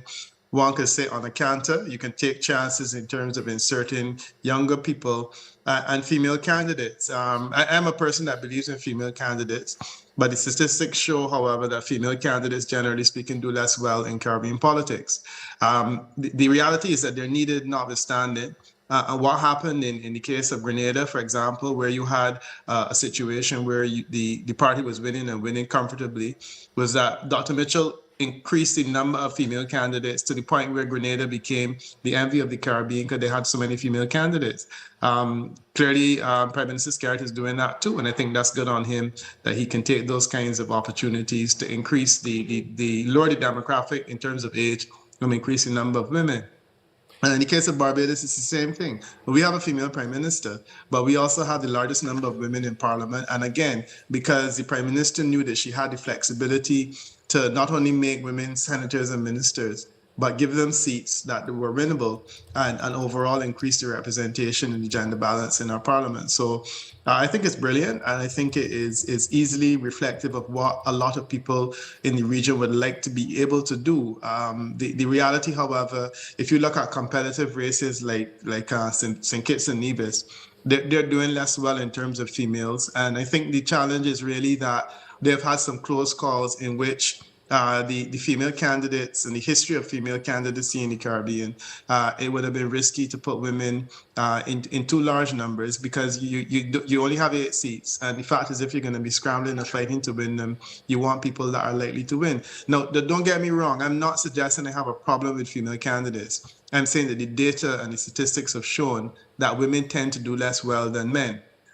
So until we can change that conversation and get to a point where they're competing favorably, you have to give women a leg up in terms of essentially balancing and leveling the playing field. And I think that Prime Minister Skerrit was able to do that. And it will take the luxury of knowing that you're going to win to say, let's see if we can balance the playing field, and let's see if we can bring women in those kinds of instances. Okay, I have but another... yes, there definitely is a trend. Thank you, Peter. We will be joining the electoral office in a while, and as well, the Prime Minister will be joining us on this panel in a few minutes. So that should be interesting. I just wanted to say very quickly, though, and Alex, it's good to have you on the program and to hear your voice in relation to these matters. The question of opposition leadership, that's now going to be a fascinating theme. And I was anxious to hear from Alex in terms of, I mean, does this change the conversation now in terms of who is the legitimate opposition in Dominica? Does this give the alternative parties an opportunity to present that? Who do you think the opposition leader will be in this conversation? Yeah, that's a good question. That's going to be a very, very good question. Kiwana and Hassan, can you hear us at the electoral office? Please, can you give us an update on results? Yes, nous savons que nous avons des résultats qui officiels pour constituency Guatas, Portsmouth. Fenella Wenham gagné à constituency Guatas et puis 916 votes. Avec Magdalene Vidal indépendant, 114 votes. Encore, Fenella Wenham gagné à constituency Guatas et puis 916 votes. Avec Magdalene Vidal indépendant, 114 votes. Yes, as indicated, Portsmouth, Fenella Williams, 916 for the Dominica Labour Party, and Magdalene H. Vidal, 147 as an independent. Again, those numbers are Fenella Williams, 916 for the DLP, and Magdalene H. Vidal, 114 as an independent. Okay, thank you. So to give context, in 2019, Ian Douglas, the former representative for Portsmouth, got 1,253 votes. So again, Fenella Wenham has gotten pretty much around 80% of the votes of the Labour Party. And interestingly, the United Workers' Party in that election tallied 369 votes, and the representative running as independent it got 147 votes. So it seems to me that either there was a underlying strategy to say one thing on one hand and do another, or they were disregarded by people who are now going to become, at least in Salisbury and Marigot, going to become hot items. By the way, one other thing, I'm hearing that, and Kiwana and Hassan, I don't know if you can update, but I'm hearing that Roseau North has been called, for Miriam Blanchard. I'm also hearing, I have an update from Maho, Kasani Laville, 2016 votes. Dunstan Peters, Maggie Dunstan Peters, 82 votes, rejected 83, and spoiled 6. So in context, in 2019, in Maho, we had the former MP Rayburn Blackmore had 2,191 votes. And how many did Kasani get? 2016 votes. Wow. So this is very, very close. Again, Kenny, here is a candidate that's immensely popular. Huh? Yes, he is. Kasani he's telegenic. He's seen as very bright and a candidate of the future. Charismatic. So you're not surprised that he got almost the same as his predecessor, whereas in some of the other constituencies, the Labour Party candidates prevailed, but maybe they weren't as popular as someone with the caliber of Kasani. I must say, I thought there would have been more voter apathy. But it seems that the polling in terms of the amount of Labourites who went out to vote has been extremely strong, given the kind of rope-a-dope that there's no one competing against them, though there is. So Peter, Alex, a question to both of you, which is in terms of the future of politics, in terms of political parties envisaging either civil unrest or boycott as an ongoing strategy. It seems to me that this does not work. We've got a small sample from the boycott, but it seems to me that this has not taken away people's appetite to go out and vote. Is this something you see that is going to be put aside and people are going to try more and more to engage the voters directly rather than trying to get them angry? Well, I think, and all trends and all indications in terms of the polling that I've done, and I'm sure Peter would have done, suggest a sort of general fatigue on the part of Dominicans when it comes to the rhetoric mainly employed by the main opposition party. I hate to say it that way, but that is how it is. And generally, too, Dominicans would or are inclined to go a different route from the incumbent, but without a ready or suitable alternative, the people have not really switched or moved en masse, although there are great numbers of people who declare independence or some sort of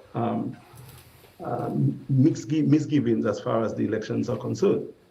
I did a poll in Dominica in February, and I am not surprised with the results that we are seeing here. The results were as we are seeing, and I'm not too sure whether the major call for reform would have actually made a major difference in Dominica, because when we polled Dominica in February, it was just Dominicans living on the island, and the suggestions were what we actually seen in the polls. So I'm not surprised with what is happening. And to answer your question directly, I think there will be a switch. A switch has already taken place. The incumbent people, well, the independents who have run have shown that at least different people can step up and win. And the conversation will be that moving forward, that a new set of people, a new idea, more engaging approach. The confrontation is not going to work. Dominicans don't like confrontation as such. In fact, regional people are not confrontation in nature. We are not violent. We like to run our mouth. But when it comes to certain matters, we don't like the raga.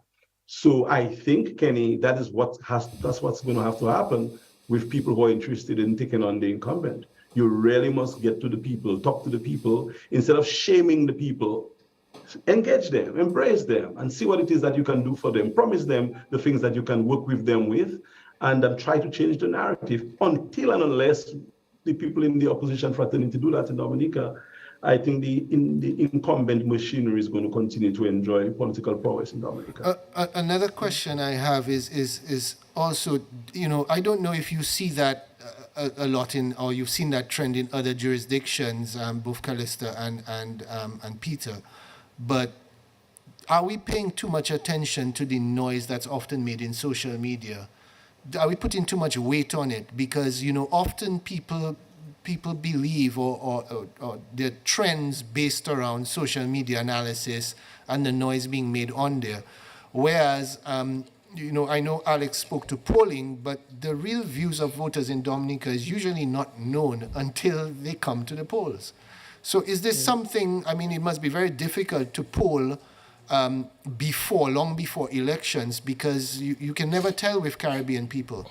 But is this something as a trend? Because this idea that the government is unpopular and that they can only win by bringing in overseas voters is well, that's been smashed again, as we've said.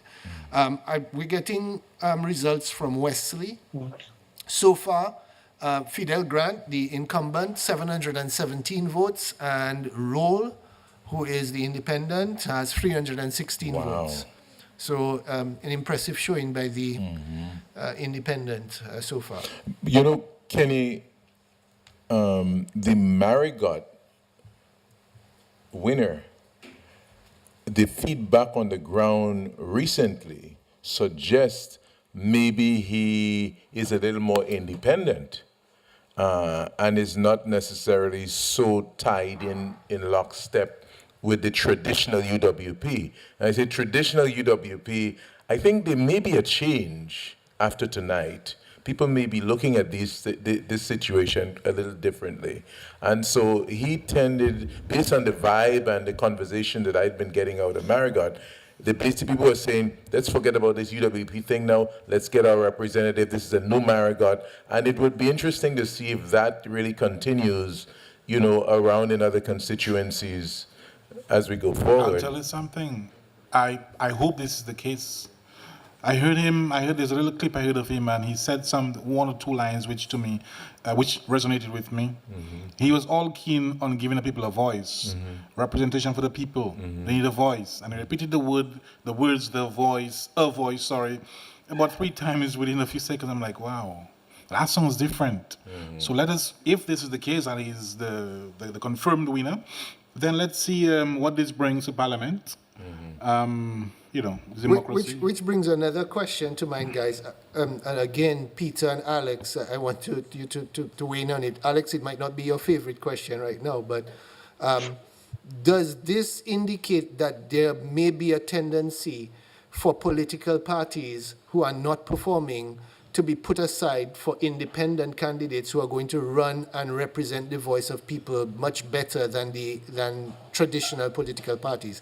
Is this something that could impact other Caribbean islands, Peter, in order to replace traditional parties who are not performing but just for habit are simply there filling the breach? Yeah, I'm expecting that this is a conversation that's going to come up, because we had some interesting developments with independent candidates in St. Lucia. 2 independent candidates won, but they won on the basis of accommodations. I'm inclined to think that the independent candidates that won this time also won on the basis of an accommodation, an unspoken accommodation with the UWP. My general theory in relation to independence is that they will not work in the context of a Dominican electorate or anywhere else in the Caribbean, outside of places like Cayman Islands and the BVI and those places where the electorates are really tiny, or probably in Barbuda. But it's not going to work in Dominica, and this doesn't persuade me that there is any different in terms of a qualification for that general analysis. And the qualification will be that there was an unspoken accommodation because of the fact that there was a boycott that allowed voters to feel comfortable shifting their allegiance somewhere. So that's the only independent qualification. But I don't see it as a trend. If the UWP was competing, they would have benefited from those votes. And clearly, there is not an independent capacity on the part of an independent candidate to be able to compete effectively. So that, I think that would put that to rest. But to respond to some of the questions you were asking just now, whether boycotts work or not, I think that in this instance, it adds fuel to the 2 other examples that we had. the 1971 boycott in Trinidad and Tobago did not work. Eric Williams took government and stayed for 5 years. The 1983 boycott in Jamaica didn't work because Edward Seaga won and he remained for 5 years. Clearly, this one has not worked because it was intended to stop the election from going forward. We've had an election, we have a government, we have an opposition, and they will continue presumably for the better part of 5 years, if not a full 5 years. So that didn't achieve anything. The violence on the last election, quite frankly, I think that the violence election day and the day before and so on helped to put the Labour Party back in office and to demonstrate to people that the UWP was not a serious organization that could be trusted to keep Dominica on a level playing field in terms of development. And I think, if anything, the Dominica Labour Party did better in the last election because of the foolishness that was done on the ground in some of the constituencies in relation to violence. So clearly that didn't work. So, the question is what Peter, works? What worked? Peter, was one second. demonstrated recently in Grenada. You want me to stop? No, I just want to add in something. You can continue. Okay. I'm going to add in something Sure. quickly. Statistically, right now, I'm just looking at some data. Labour is getting 75% so far of its 2019 vote, and with 2 constituencies to go.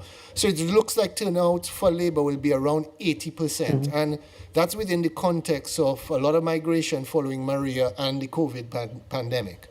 So those numbers may be even better than we think in context. Please continue. Yeah, no, that was actually a point that I was going to make, because I had done 3 tiers in terms of the level of support that the Dominica Labour Party could expect. And to just comment on what you said, I was looking at 60%, 70% and 80%, 80% being what I thought was the best possible turnout based on the 2019 support. And guess what? They are at 73 based on my analysis here.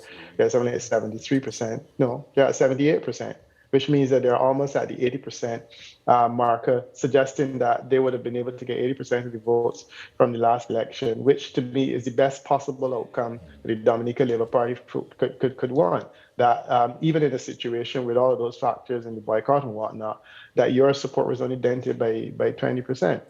So getting back to the point I was making, though, about what I felt could work, I think that the Grenada example demonstrated what could work, which is that you take a political organization, and the NDC had so much in common with the UWP. It has a poor record of success, and essentially their narrative was framed around attacking Keith Mitchell for several years and suggesting that he was corrupt, et cetera, et cetera. Guess what? The narrative for the UWP in relation to Dominica is pretty much the same thing. And the outcomes have been the same. What I think the NDC did is to demonstrate that the model of saying, let's take a new person, let's take someone that is relatively exposed to that level of politics. Let's run a campaign where we talk about development issues, where we say to people, look, you have an opportunity for real change because I'm giving you something different, almost like a Donald Trump scenario. And you present that person, and the person has a better chance. Mike, I am confident that in the case of Dominica, this result is telling me that that's what Dominica clearly wanted. And I'm quite surprised to hear Alex revealing the fact that our polling results were somewhat similar, because the polls that we did in Dominica, which we reported on, it didn't make much of a splash in the press, suggested that this outcome would have been likely even if there wasn't a boycott, in terms of where people's minds are at, because ultimately people were comfortable with the Dominica Labour Party. They had reservations and concerns, as would be the case with any other government, but they were a lot more comfortable with Dominicans. And I can tell you, one of the other things that were interesting in my polls is that we polled leadership. And Dr. Fontaine was not the person that was preferred to lead. And I'm fascinated now seeing this outcome, wondering how, this is an individual who is going to have to lead an organization for the next how many ever years, as long as he can hold on, in a situation where the majority of Dominicans don't particularly want him. He is not the preferred option. And no, he is not going to be the opposition leader, and he's not going to have the benefit of that role either. It's not going to be a particularly good time for him and for the Dominica Labour Party going forward. But I agree entirely. There clearly was a desire for something different. UWP hasn't been offering it. And I think that they have an opportunity now to reflect long or hard on the kind of options that they need to offer the people of Dominica if they want to get back in the political game again. So, Peter, I'd like to announce to you and to the viewers and to Alex that we've been joined by the representative for VCAS, the Honorable Roosevelt Skerritt. He's looking relatively happy.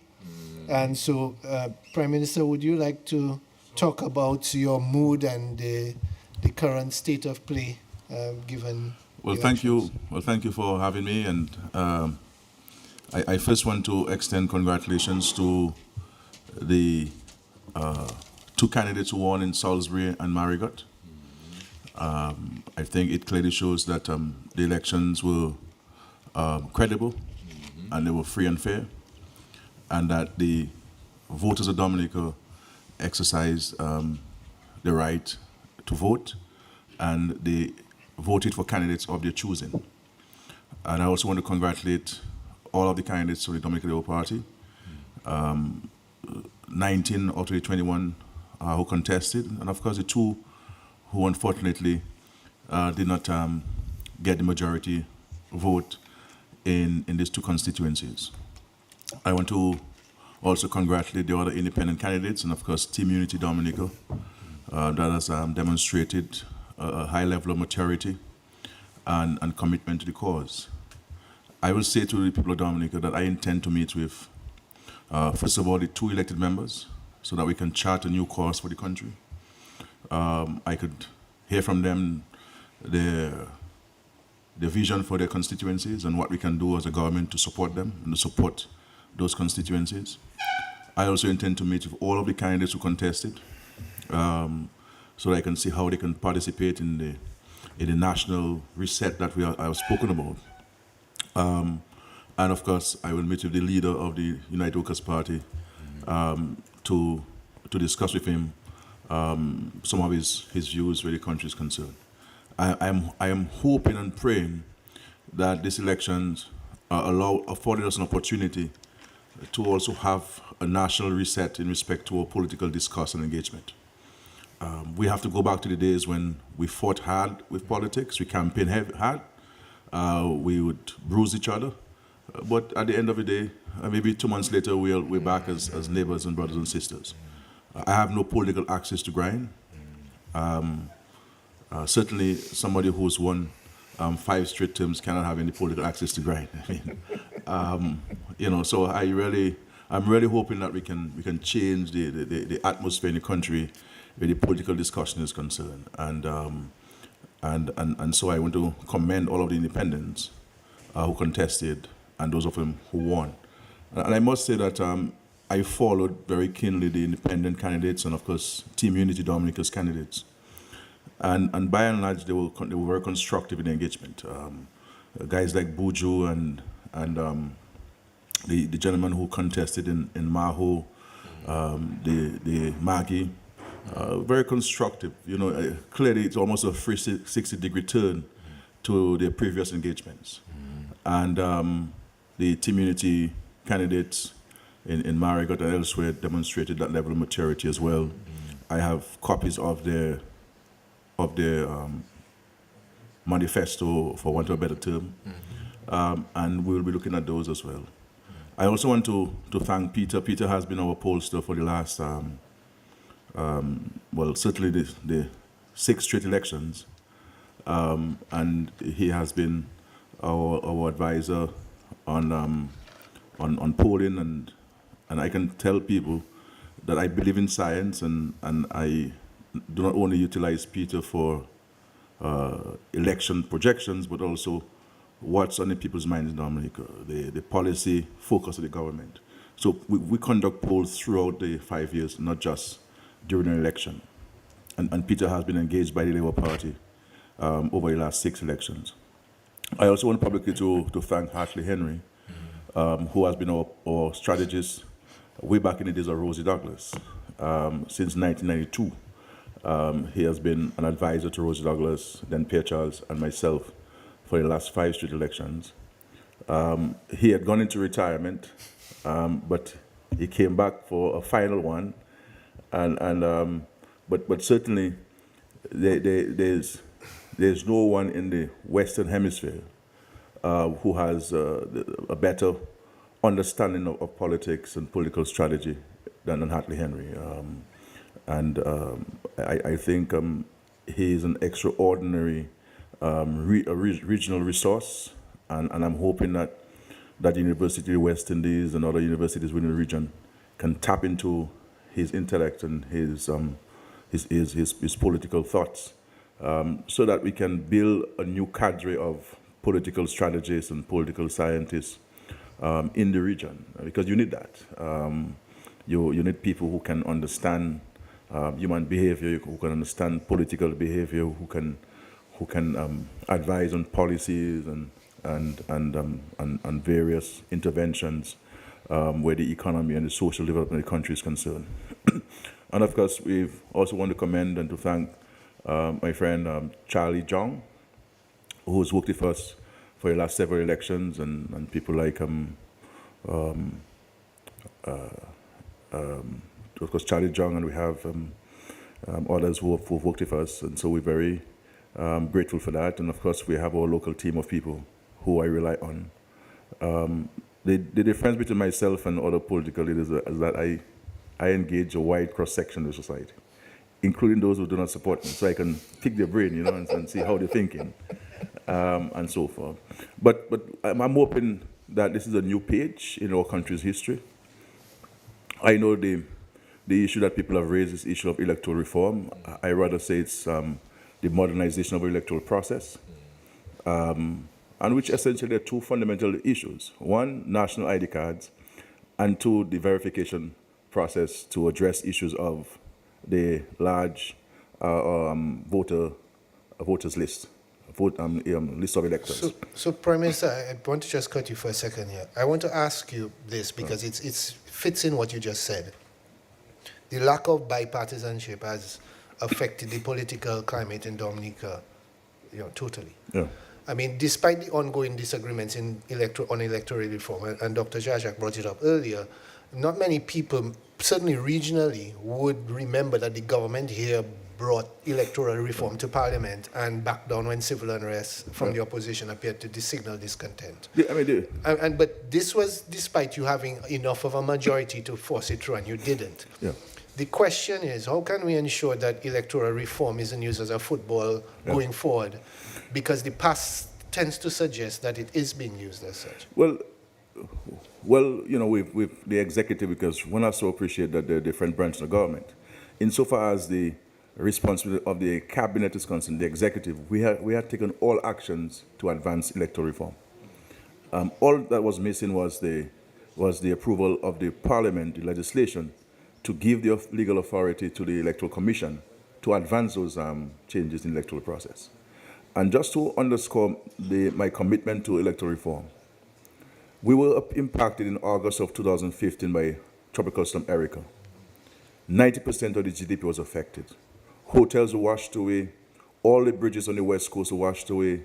2 communities were washed away, had to deal with relocation, resettlement of all those communities. Our revenues dropped because tourism was affected, agriculture was affected. In early 2016, I provided the Electoral Commission with all of the resources they requested of me as Minister of Finance to advance the electoral reform process. And that may have been in excess of $7 million. I do not think anybody would have faulted me if I had said to the Electoral Commission, electoral reform is not a priority. I have to feed the people of Pity Savan and others, and people who lost their jobs in Dailies and now playing with Jungle Bay, who have been washed away and so on. So this was a demonstration of extraordinary commitment.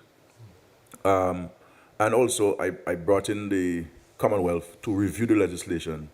They gave us a stamp of approval that it will meet the recommendations that they have made and others have made, and so forth. And I want to say, going forward, that I intend to have, and before this, people would have said, well, Skerrit, you had the majority in 2015. 2017, you had 15 seats out of the 21. But I felt that electoral reform and voting was too much of a fundamental issue for the government alone to be advancing it. That we need to have broad-based consensus on this issue. Because so many people fought and died for the right to vote. And we wanted to ensure that nobody was disenfranchised in the process. I will say this time around that nobody's going to accuse me of not advancing the process. By Easter of next year, we will go to Parliament and pass the legislation. We will pass the legislation, and we will have consultations come January. I'm hoping to use the month of January to have consultations, all stakeholders, and let us come to a consensus. There cannot be unanimity on this point. Let's come to a consensus, and I can say to the Dominican public, I've already written to the Commonwealth, the OAS and CARICOM, asking for technical support to review the report of Sir Dennis Byron to ensure that it captures what they would recommend, they have recommended to us that would meet international best practices. Once they give me the stamp of approval, from their point of view, and I've asked them to do so very quickly, when we engage in the various publics on this, come Easter, we will certainly pass legislation and start the process of the issuance of national ID cards, the verification process. What I would say to the people of Dominica, that we have, the only caution I will put is this, that I do not believe that we should be disenfranchising the diaspora, Dominicans living overseas, from voting. And I'm not suggesting that those who are not on the list should get registered, but those who are currently on the list should be given an opportunity to get registered. The leader of the United Workers' Party lived in the diaspora. He just came back a few weeks ago, and he's the leader of the party. And so here it is. We have to maintain a level of seriousness in the discussion and not kick the can down the road. The reality is, and the sincerity of my heart and so on, I would have loved for this thing to be set aside.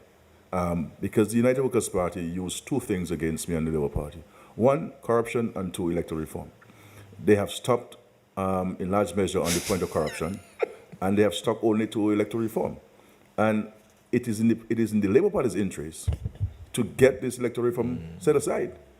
Because once you get the electoral reform set aside, then there's nothing else to talk about. Nothing else to talk about. So I would like for us to sign off on this, and so to that by Easter of next year, we would have concluded all aspects of it. And I made that commitment in my address at the St. Joseph rally last night, I believe. And so I will be engaging all stakeholders. So Alex Bruno, I will certainly reach out to you as the leader advisor to Team Unity Dominica. And I really want to commend you publicly for the approach that you're taking. And this is the approach you should take, of constructive engagement, constructive dialogue. Well, we cannot disagree on everything. If the government is building a hotel that's going to create jobs, why should we try to destroy the hotel? If the government is supporting farmers to grow more food, why should we condemn this? If I'm building a bridge and you say, well, the bridge should be 3 lanes and rather than 2, I can understand that. But to say that the bridge is not important, when we can't get across the river, it doesn't help for constructive engagement. So I'm saying to the Dominican people, from me, you will see increasingly more broad-based engagement. But at the end of the day, people must come with clean hands, and they must not come with ulterior motives. They must come to the table with a genuine desire to advance in the national efforts towards our prosperity, our peace, and our progress. And we look forward to engaging all stakeholders. I accept this victory from the people of Dominica with the greatest sense of humility. This is an extraordinary confidence that the people have shown in us. The voter turnout, I believe, in all circumstances, was exceptional. And I want to say to people that the Labour Party did not facilitate anybody coming to Dominica to vote from overseas. Not one. We did not pay the ticket for one person to come to Dominica in these elections. And when you look at the numbers in Castlebrus increased the voter count from last election. And so forth. So because my responsibility as the leader of the Labour Party is to bring out the Labour Party votes. And I think people have to judge us on how well we have been able to do so. And when you look at the numbers, I mean, 80%, 90%, and even in some cases, even more than 100% turnout, as in the case in Castlebrose. I don't think anybody in this country can question the legitimacy of these results at all. No one can question the legitimacy of the results. And I think we have to enjoy our Christmas and get ready for hard work in January. Yes, PM, if I may, congratulations on a resounding victory. As leader of the Labour Party, your job is to secure all the seats. You fought to secure all the seats. You prevailed in 19, but other independents or the opposition won in 2. But long term, do you think that this may be a good thing, that we do have some balance in terms of the Parliament of Dominica?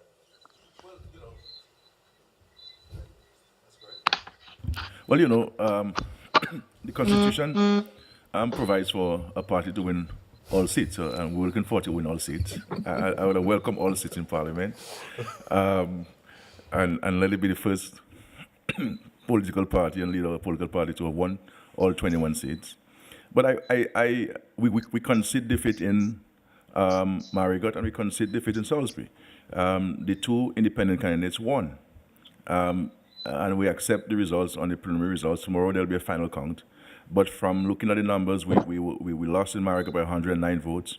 We lost in Salisbury by over 100 votes. I mean, that's a decent margin. And both of our candidates made a valiant fight, and they fell short because the people exercised their franchise and decided they wanted the 2 independent candidates. And I think, objectively speaking and serious speaking, it is not bad for Dominica. I think it's a good thing that we can have opposition people in the parliament and to be able to bring a different side and to question and and provide oversight to the government. So I welcome them, and whatever guidance, whatever support that they will need, and this is what I'll offer to them, because it doesn't have to be contentious, because they're going to need me to help in advancing some of the projects and programs in the constituency, which we will engage them on. But if we do not allow ourselves to enjoy some level of congeniality, to be able to speak to each other and so forth, then it's not going to help them or help their constituents. So it's important for them to not carry through what we've been subjected to for the last 13 years. And let us be a new chapter in Dominican politics, and a new chapter in engagement and camaraderie. I would like to be able to bring these opposition members to CARICOM meeting with me as part of our delegation, and to OECS meeting, part of our delegation, so that they can have an appreciation for the regional issues. We're going to the United Nations, the General Assembly, they could form part of our delegation.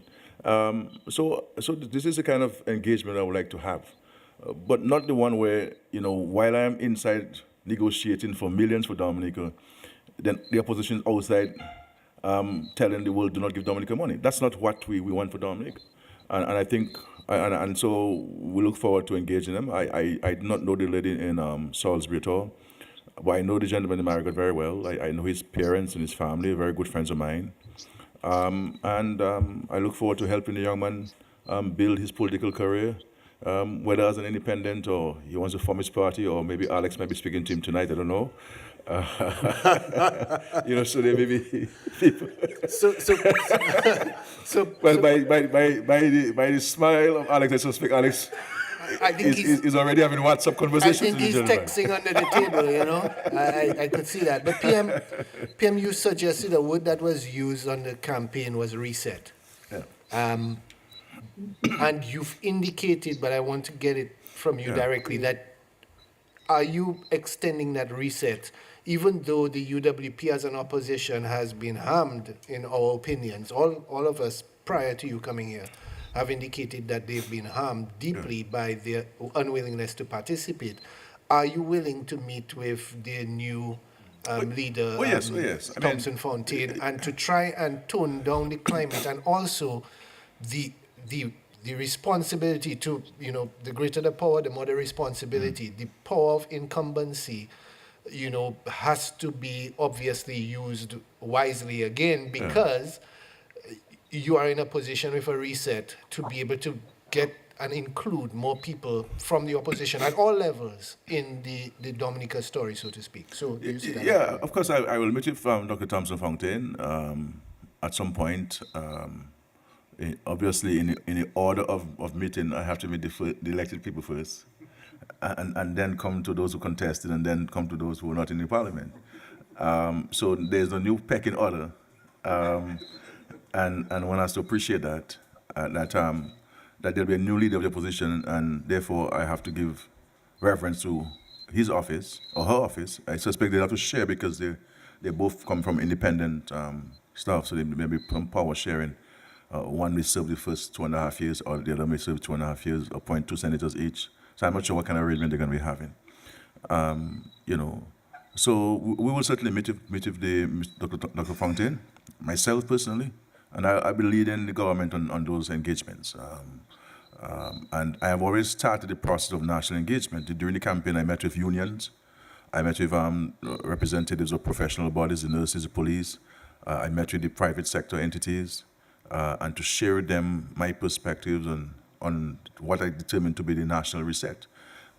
So, for example, in education, while we've made a lot of progress in addressing issues of access and etc., we have to now redefine and look at the curriculum differently, and to determine whether it is responding to our national imperative. So there'll be some paradigm shifts in terms of our education system, ensuring that we divert more resources to early childhood education, to ensure that every child in Dominica, irrespective of your economic circumstance, your social circumstance, you must have access to an early childhood institution, paid for by the state. And also technical vocational education is going to be catapulted to the top of the list in terms of government funding, because we build international airports. We have 5-star and 4-star hotels. We need to have the skill sets to sustain those investments. That you have a hotel, Sam. If you have some electrical issues, who do you call? Plumbing issues, who do you call? We build an international airport. There's some skill sets that we have. We are advancing heavily the digital economy, and we're seeing so many opportunities there. Just in 2 years during COVID, we have employed 271 young Dominicans with online work, earning on average $800 per week. And so we're seeking to expand this program to create more employment, the issue of training in cybersecurity and artificial intelligence, coding. So there are a number of things that we're going to create jobs for young people, because the reality is, one of our challenges is that we have sent so many young people to study. And young people want to dress nice, they want to dress pretty, and they want to do work that resembles and can accommodate that type of dress and so forth. And so we need to create the opportunities for better paying jobs, more attractive jobs for young people. Because I went on some construction site in Dominica and I met some young engineers, and they're properly attired. So people, even if you're an engineer on the field, people want to be able to look decent in the dressing and so forth, and the modernization of agriculture, seeking to reduce our food import bill and the whole issue of civics in school and more community engagement. So there's going to be a number of things we're going to do, and what I'm already started doing is to, at the end of the discussions or the consultations, I would like for us as a country to have a 15-year strategic plan for Dominica that all of us sign on to, and we can have an oversight entity, the private sector, civil society, the unions, the professional bodies, forming that task force or that body that can oversee the implementation of the strategic plan for Dominica. And I already have a benefactor who has agreed to finance the drafting of that, using an international firm to assist us in drafting that strategic plan for Dominica. And so this is all part of the national reset. As you know, I have indicated my imminent departure from politics, and I have just about 2.5 years left, and there's some things. So there's some things that I have to do, and I don't have much time left, and I believe that I am, and I say so with the greatest sense of humility, that I think I'm in a better position to get them done than anybody else will have the opportunity to do that. And the other thing that we put on the table is the issue of constitutional reform. We will be unearthing the report from Dr. Liverpool, which is the most recent document on electoral reform, constitutional reform, and to look at aspects of our constitution which needs modernizing. And so there'll be a white paper on this, and try to truncate this thing. Sometimes they take too long because everybody wants to be consulted, but fine. But when you're consulted, let the consultation be, let there be an end to it. And if you agree on something, do not change your mind tomorrow, as we've seen with electoral reform. Because if we had agreed on some of the elements in electoral reform, then we would not be here talking about electoral reform and so forth. But that's Dominic, and we just have to try to work around those nuances and arrive at a position. But I believe it's in a sense, it's a new dawn for Dominica, and we look forward to engagement. I would have loved to win 21 seats, but we have 119, and we accept this, and I think maybe for the first time since 2005, we may not have any court challenges, I hope, and we can go about our business and spend more time focusing on people's lives and livelihoods, and because there's still, while we have made a lot of progress in Dominica, there's still a lot of people who need to be taken care of, and that's going to be my preoccupation. I have Petit Soufriette and half of Good Hope to relocate, to resettle. When I look at the damage in the east, I'm going to need to raise about $350 million in the east and southeast to address the issues. I have to build a new bridge in Rosalie, next to the hotel there, new infrastructure, housing. You know, it's going to be a huge project, almost similar to what we did in Bellevue-Chopin. So we're looking at an estimate of about $350 million to restore lives and livelihoods in the southeast of Dominica. And when you look at the results in the Castle Bruce, I believe people recognize that the only party and leader who could deliver to them those things, the Labour Party. This is why you saw an increase in the vote count in Castle Bruce. People recognizing that it is that Labour is still the best choice, and you can say what you want, but it's safer if Labour, especially if you're having difficulties. So we look forward to that, and tomorrow is going to be a brand new day for Dominica, and as early as Friday, I will meet with the two elected opposition people, independent people, so that we can share them certain perspectives and put the state resources at their disposal to assist them in finding their way through Parliament. So I'm hoping that they do not get influenced by other extraneous considerations and come with a new perspective, you know. So we'll have to wait and see. But I only have control over my actions and my words, and I will do everything possible to facilitate them and to ensure that we can have a constructive dialogue and turn the page of our history in our country.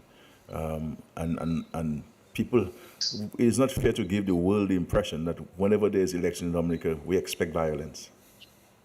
You know, and I think we have to move away from this. Dominica is a peaceful place. I drive and I walk the streets with no security. Nobody bothers me, you know, and that's Dominica. But we've had instances where it has actions have been taken that give people the impression that Dominica is not a safe place. So everybody in the Caribbean and the world were holding on to their seats waiting to see what's going to happen in election day in Dominica, that there's going to be violence. And I assured the observers, for example, one of the observer teams told me that whether it's safe for them to go out on election day, whether they will need extra police security. I said, no. I said, you can walk the streets anywhere in Dominican election day. It will be very peaceful. I give you the assurance that you'll be able to hear a pin drop on election day. And thank God this is what happened. And we look forward to tomorrow. But, yeah, sorry. Can I jump in here? Yes, go ahead, Callista. Congratulations, Prime Minister, on yes, another victory. Callista Faria, the narrative. Still holding out for that interview, sir, that one-on-one interview, sir. Let me meet you on today's Tuesday. Thursday, I'll meet you on Thursday. I'll come up on Thursday. So clear the schedule for me on Thursday. That's fine? I will do that, and okay. I will give a heads up to our connection in Dominica to make sure it happens. But you said a couple of times that you would have liked to win all 21 seats. You hear people say a clean sweep is never really good for the democratic process. You've said it twice. Why would you want to win 21 seats? Why would you prefer not to have an opposition? But that's why I contested 21 seats. I mean, you don't contest to lose. I mean, you contest to win. Why would you prefer the Dominica to not have an opposition? Then? I'm not saying I prefer. I'm not saying I prefer. I mean, we have to respect the will of the people. With the will of the people. In your country, 3 times, 15-0. In Barbados twice, 30-0. So it is not unusual, and the Constitution anticipated that as well, the possibility that you will have those circumstances. So you contest to win. I don't go fighting the candidate and not support the candidate to the fullest extent I can as the leader of the party to win. At the end of the day, I keep telling my candidates, you only have one vote. That is yours. You understand? And it is the will of the people. People are free to vote whoever they want. And so we would have loved to win 21 because I feel the 21 candidates, but we fell short by 2, and I respect that, and I acknowledge that we have lost these 2 seats, and I recognize the 2 independent candidates as the parliamentary representative-elect of those constituencies. But if I had gotten 21, I would have, the same way, I would have certainly have a drink on it, maybe some coconut water that I normally drink, but certainly 21. I mean, if when the West Indies goes to play, they go to win, and they don't say, well, we've won 5, you can take number 6. No, so it's a contest, and it's a contest that will have a winner and a loser. And so had the people of Dominica voted for us in all 21 constituencies, then we would have accepted it. They voted for us in 19 out of the 21, and we accepted likewise. Okay, well, I don't know if you can compare a cricket game with the opposition in the democratic process, but there's nothing they can. You see, a lot of academics and people and journalists are talking about this and that, but the Constitution allows for it. There's nothing in the Constitution that constrains or sets a limit on how many seats you can win. Otherwise, the Constitution would have said no one party can contest all 21. But we are free to contest. I mean, like this election, you had 45 candidates contesting, more than we had in 2019 and more than we had in 2014. Even if the main opposition party said they were boycotting the elections. People who were qualified to contest as candidates availed themselves to the process, and they became candidates. Unfortunately, the Treasury has picked up a few $500 from them, and the reality is, I wish I could find out giving back to them because, but that's what it is. But no, if we won 21, we'd have accepted it. We won 19, great. We won 18 last time, we accepted it. We won 15 the time before that, we accepted it. We won 18 the time before that, we accepted it. So we accept the will of the people, and this is what it is. PM, just No, Prime Minister, let me just two more questions. What would you say at this point, having won so many times, what would be your greatest achievement at this time? And if you did not accomplish anything else for the next 2.5 years, and I spoke to you 2.5 years from now, and I asked you, what is your greatest legacy? What would your response be? The truth is, I don't preoccupy myself with legacy. I am at the service of the people of Dominica. And I try to do good to the country and to the citizens as best as I can with the resources that I have. So I don't go watching myself in the mirror and saying, I have this legacy or that legacy. It is left for the people of Dominica to judge me, and I'm hoping that they judge me fairly in terms of my stewardship of the country. And one has to take that in the context of the fact that I have been exposed to so many exogenous shocks and natural disasters, the pandemic, and what we have done to overcome those and to surmount those challenges, and where we are as a country, and the respect which Dominica now has in the international community, which it did not possess prior to me becoming the Prime Minister of the country. Simply put, that's to say that I love this country, and that's my commitment. But in terms of legacy, and that's for the people to decide. Those who preoccupy themselves with legacy are not people who are preoccupied with working on behalf of the people. It's more self-aggrandizement rather than at the service of the people of Dominica. But people will decide what they believe would be my greatest contribution to Dominica. Of all the things that you set out to do, what you must have set out to do some things when you got on the path of we've achieved many things. When I came into government, only about 44% of primary school graduates had access to secondary school. It took us about 3 years to get this. So in 2005, universal access to secondary education. When I came to government, we only had 7 out of 100 students who studied CXC exams having access to a community college. Access to university for the ordinary working class Dominican was limited to Russia and to Cuba. We've extended that to all parts of the world, where we've trained thousands of young Dominicans. Our health system is on an extraordinarily high level now. Our infrastructure is certainly in top shape. The respectability which Dominica now has in the international community, where we have been able to have Baron Scotland elected to the Commonwealth Secretariat twice, and Dr. Carissa Aiton to power twice, and Irwin Larrock at CARICOM and so forth. These are positions which governments must vote on, and you have to be able to negotiate and to persuade governments to vote for your candidate, and so little Dominica was able to do this, not once but twice, and not in one institution but 3 institutions during my tenureship as Prime Minister. But also is the respect for the people of Dominica. And when you look at housing and access to housing that we have done, the facilitation of investments in our country, so there are a number of things that we have done as a government, and our response to the natural disasters. I mean, when you have 90% of our economy was affected in 2015. In 2017, 226%. So in a matter of 2 years, you're talking about over 310% of your GDP affected.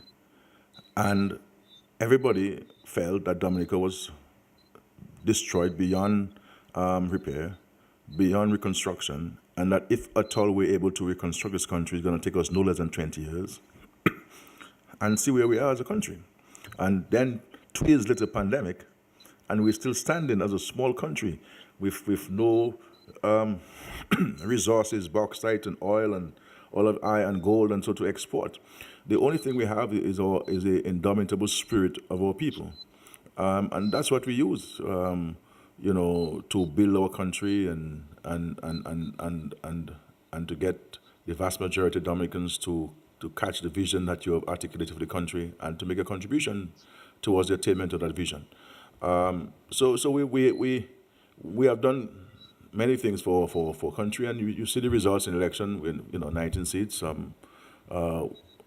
which is unprecedented in a sense. No political party in our history has increased its seats in parliament prior to me becoming the leader of the Labour Party. And we've done so many times in the last 5 straight elections.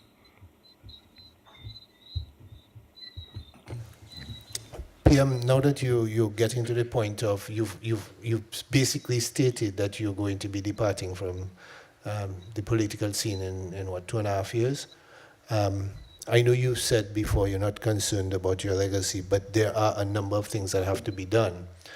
Does that mean that, given that you have a short time left, that more is going to be accomplished in those 2.5 years than in most small spreads of that same kind of timeline, because there's a lot to be done? We one of the major projects we have is international airport. You will see us pushing heavily on this airport. We expect it to be completed at the end of 2026. It's an important project for us that will help in the continued transformation of Dominica. Dominica is becoming a destination that is sought after. We have the hotel rooms, we have the facilities, we have the attractions. Our challenge has always been air access. So we're pushing this heavily. So there are a number of areas that we have to deal with. Marina, Newport, Modern Port. So there are a number of things that we're going to push, and certainly we're going to be accelerating a number of them. And this is why I'm hoping, and a lot of our ability to achieve a lot of things will depend on the Dominican public. What is going to be our contribution? Are we just going to sit on the fence and criticize, or are we going to come and work and join forces with the government? Set aside our petty partisan differences. Religious leaders must preach the word and not preach politics. Unions must ensure that not only a better wage for your workers, but productivity is maintained. Teachers must teach our students and ensure that every child succeeds. If we have doctors on call and we pay you on call at the hospital, you have to come out and serve the public. So every one of us must be more diligent in the country. And it's going to require some level of introspection from each of us in the society, but also peer review. We have to call out people when they're not performing. We have to move away from this notion that we blame one person called a prime minister for everything that goes wrong in the country. It has become so absurd that people blame me for even the rain that falls. And we have to get people to account for this. If we're paying somebody to patch the roads, you can't blame me, the person did not do a good job. We need to tell it, and if children don't pass an exam, you can't hold me responsible. My function is to provide the resources, to provide the school, provide the teaching tools and teacher. It is up to the teachers and the parents to ensure that the children learn, the children do well. If we are paying doctors and they don't show up, we have to hold the doctor accountable. Unless we start holding people accountable in the various stations, we will not see the kind of progress and the changing of attitude that we want to see in our country. And so it's going to be we're going to need to have a lot of fireside conversations in the country. So, PM, should we expect to see a more, so to say, robust administrative style on your part with respect to ministers and people in government offices and other people getting the job done now? As you've expressed, you can only do so much as the manager. Other people are you only have 2.5 years. Are you going to be tightening up the screws? Oh, yes. It's ridiculous that people write to government and get no acknowledgement of the letter, far more a response. This has to stop. And so I'm going to put greater responsibility on the part of the permanent secretaries to ensure that if members of the public write to us as a government, we have a duty first to acknowledge it and a duty to explore the concern of the person.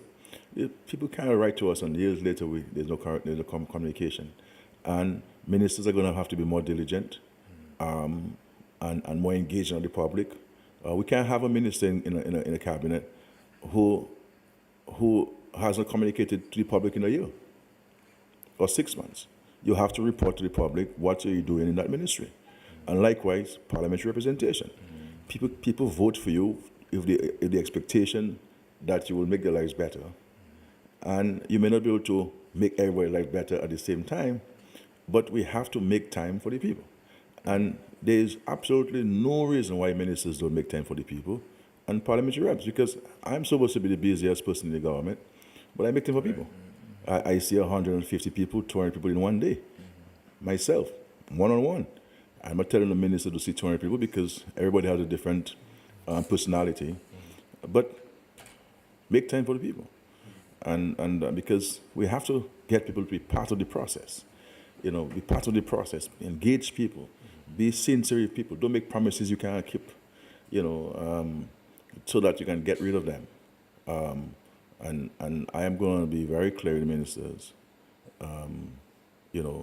that they have to be diligent. And none of them is indispensable. Right. None of them, they're all hearing me. I am not going to accept foolishness from anybody. This is a difficult time, and it requires diligence and discipline from every single person. The public servants and the cabinet, we have to display a greater level of professionalism and commitment to the job. This thing of coming to meetings late and so on, we have to stop those things. I mean, the section will come to a function late. The president is there and ministers walking, and we've as if it's a badge of honor to come to a function late. We have to step up the game in the country, and that is part of, and public servants and everybody have to be more diligent. That's part of my frustration in this country, that people don't seem to want to take their roles seriously, and with a certain level of dispatch, and we can't work 8 to 4. The Bible warns us about sleeping. It says, I believe, that he who is a lover of sleep, poverty shall visit you. So we can have a rest, but you can't be sleeping. We can't work 8 hours a day. What happened to the 16? What happens to the 16? 8 hours a day. What do you expect to earn 8 hours a day? So all of these things that we have to change our attitudes to, if we're to get, because they say time is money, and if we're to get to the level that we're going to get. So, yeah. PM, I'd like to find out from Alex Bruno if he has any questions for you. Alex? Yeah, well, not necessarily. I just wanted to commend him, as I did earlier, congratulate him and his team for an unprecedented 6th victory at the polls, and to tell him that I think he exemplifies what competitive politics is about. Some may choose to disagree with his antics, but as someone who understands politics from different perspectives, he certainly is a fantastic package to work with as a politician. And of course, he has his own ways and means and isms, and many people seem to dislike and many people seem to like. But from a factual point of view, he is a strategist's dream in terms of what he brings to the table. So as I've done throughout my career, I want to commend him publicly and to wish him well and God's blessings upon him. And based on what he has said, it appears as if he's ready to take a break, which I think he needs. He might have been overdue by a term or two. He's the Prime Minister. So I look forward to probably you transitioning out and the continuity of our government, because the government is not the Prime Minister's government, it's Dominica's government. And he had his role to play, he played his role. And based on what he has said, I think he's ready to pass it on and to let other people continue the government of our country. I have interests, and other people also have interests. And I think, as he said, let's come around the table and let's chat. Why can't we have this kind of a flavor in our political conversations moving forward? I mean, Dominicans are tired of the fight and the rah-rah and the mépris and all of that. I mean, I am the subject of tremendous political mépris. And it has helped me to grow. And I'm looking forward to, again, engaging with the Prime Minister and the other candidates of who have won, especially Darren, Lloyd, St. Joseph, my son, and others. Why can't we just continue to speak with each other instead of speaking at each other? I think the future for our politics can be good. It depends on what we bring to the table. And I agree with you. That's the approach, and then we look forward to engaging. And I said, I'm hoping that this is a new chapter in our political engagement. I am offering that opportunity for us to write a new chapter. Let the past be the past, and let's look forward to a more constructive engagement. Some people, I make statements on the political platform, that people may call maple. It's not really not maple. It's more political pecan. You can't always be tense and talking policy and so on. You have to keep the crowd active and so forth. So, but I can be a hard hitter. So somebody, but I can share with politicians what I believe they can do to be successful. And I keep warning my colleagues that we're not here to change politics. You cannot change politics. And there's a certain tendency by a lot of folks, especially folks who have gone to universities, and they want to change politics. It's not my response to change politics. I cannot change history. I can make history. I cannot change politics. You were elected to transform the lives of people from where they are to something better and transform the circumstance of your country. And this is the error a lot of politicians make. They want to come and change things, and they won't succeed. So they spend a lot of time with a whole sort of intellectualism and so on, rather than focusing on what really matters to people. And who really matter in all of this, merely people. Because what the PM is saying is quite telling, Kenny, and Peter could bear me witness to that while the issue of reform is vexing and loud, that's not the major issue in Dominicans' minds. The major issue that Dominicans actually are concerned with right now is money, jobs, and the economy. The second major issue is housing, concerns in terms of taking care of the families, housing their family. And the third major issue, based on our findings, happens to do with education and reform, not just electoral reform, but general reform of our systems in society. So yes, we are aware that this electoral reform matter has been partisan, it has been brandished, and everyone in Dominica is aware of it by now. But in terms of the bread and butter, what Dominicans are concerned with when we travel the length and breadth of the island, are these three major objectives. And if we can satisfy the people's needs, if we can at least appease them and say, look, that's what we're planning to do, here's a program we have in place to actually meet and address your needs, I think that will work well. And the party that does it best is the party that will continue to do well in the present situations. Alex, there appears to be some validity and reliability on your polls, eh? There has always been, Mr. Prime Minister.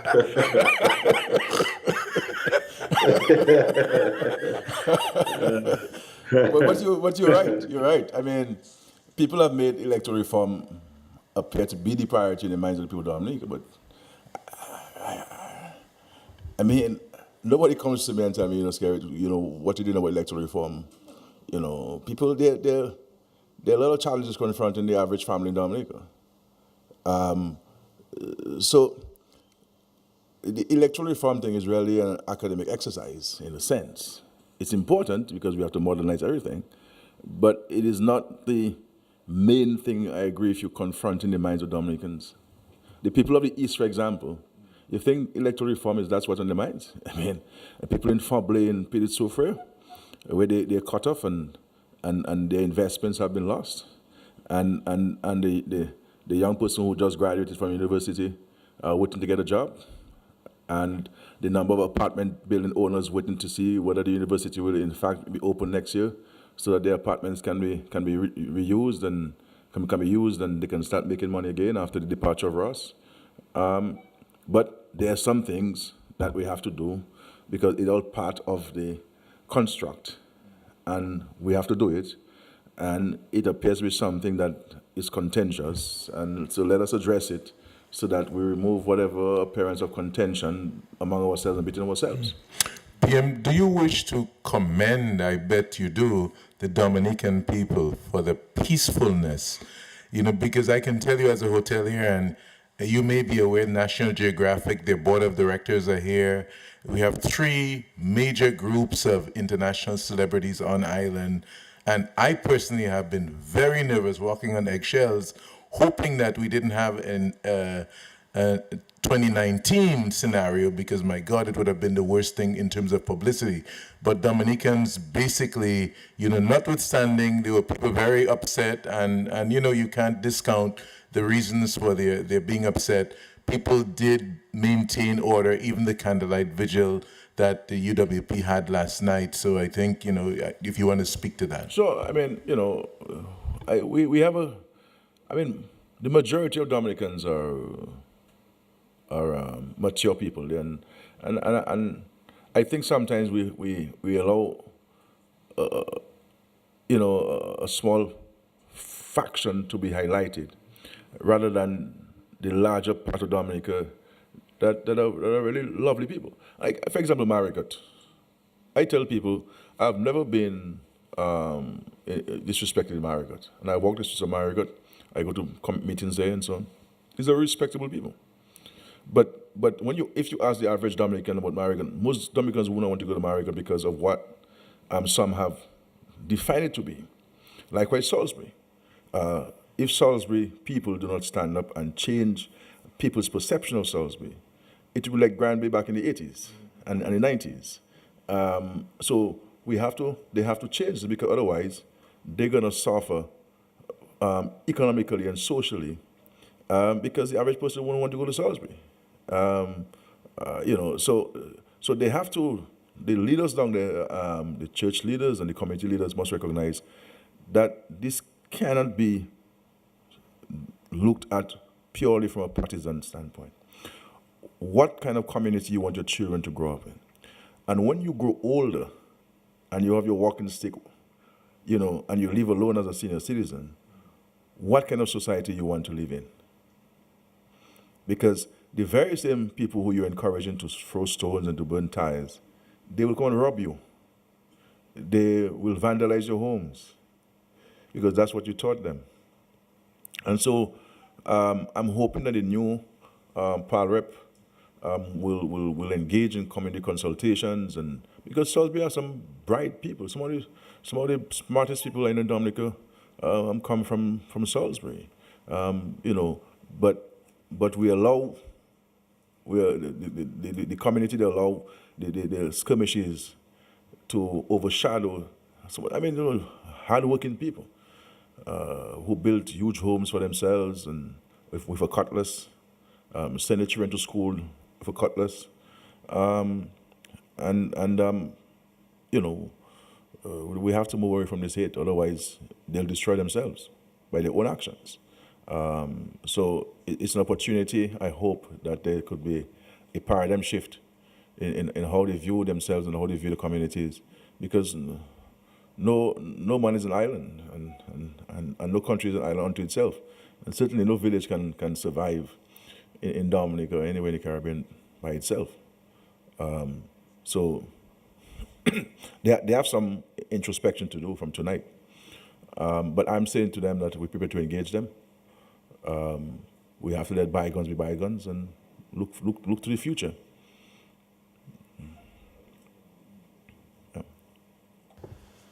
Yeah, I'd like to address the shift away from the political conversation.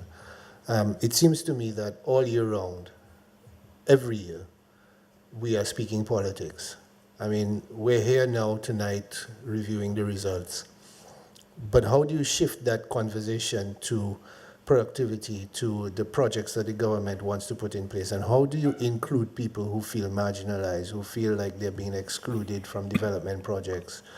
Are you going to find a way to engage? I note that more of the candidates are younger. You've got almost half of the candidates are female.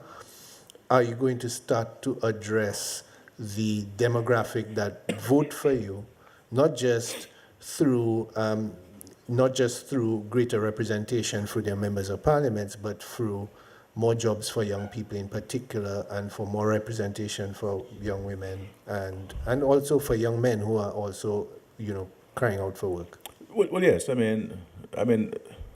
I try to recruit people not necessarily because of the age or their gender. We recruit people based on their capacity and their commitment to the cause and their commitment to the country. And they happen to have 10 out of 21 women contesting or the last election for us, this election for us, and very young people.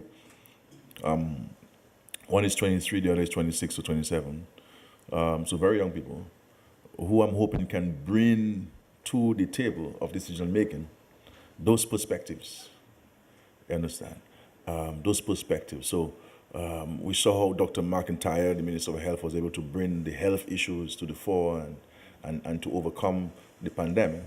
You know, we have another medical doctor coming in, you know, to bring that perspective that she has as well on health and health issues and to see how we can effect policy changes. And so what I'm hoping to do beyond just the members of parliament and the ministers. For example, we have an aging population. We have done a number of things for the population. Yes, we care. The allowance for 70 and over from January to 65 and over. Compassionate allowances for them and so on. But I believe that there's still some policy decisions that we can put in place to address issues confronting our senior citizens. And so I'll be putting in place an advisory group, and I'll be tapping on the expertise and experience of the lady who owns Facts, for example, to serve as a lead on an advisory panel to myself on what external policy initiatives that we can pursue to make life better and more comfortable for people, for senior citizens, especially those who are suffering from dementia and Parkinson's disease and you know, what can we do for them to make their remaining years on earth, notwithstanding their health challenge, to be exciting and memorable and enjoyable. You know, you also see us taking some very strong decisions where people with disabilities are concerned. We cannot be building structures in 2022 which do not deal with the issue of accessibility and access by people with disabilities. You know, we should not be doing that. And these things must be in clear legislation and stipulated, you know. So there are a number of softer things in life that we like to focus on, beyond just the heavy infrastructure, but to focus on some of the softer things, the human aspects of the policies that we like to advance to the benefit of the country. Great. And another question for you is, I hate to harp on the election process itself, but do you feel that the aspersions about the integrity of the electoral process have been somewhat dispelled by this election and the behavior, not just of Dominicans, but the fact that there is a link always made between electoral reform and the fairness and freeness of elections? I mean, putting all partisanship aside, I believe it is disingenuous on the part of any Dominican to be of the view that our elections are not free and fair. I mean, come on. You know, it is not fair commentary in our country. You know, everybody who wants to vote is voting in Dominica. There's no impediments to this. The process is independent. I don't get, as God is my witness, I don't get involved in the electoral process.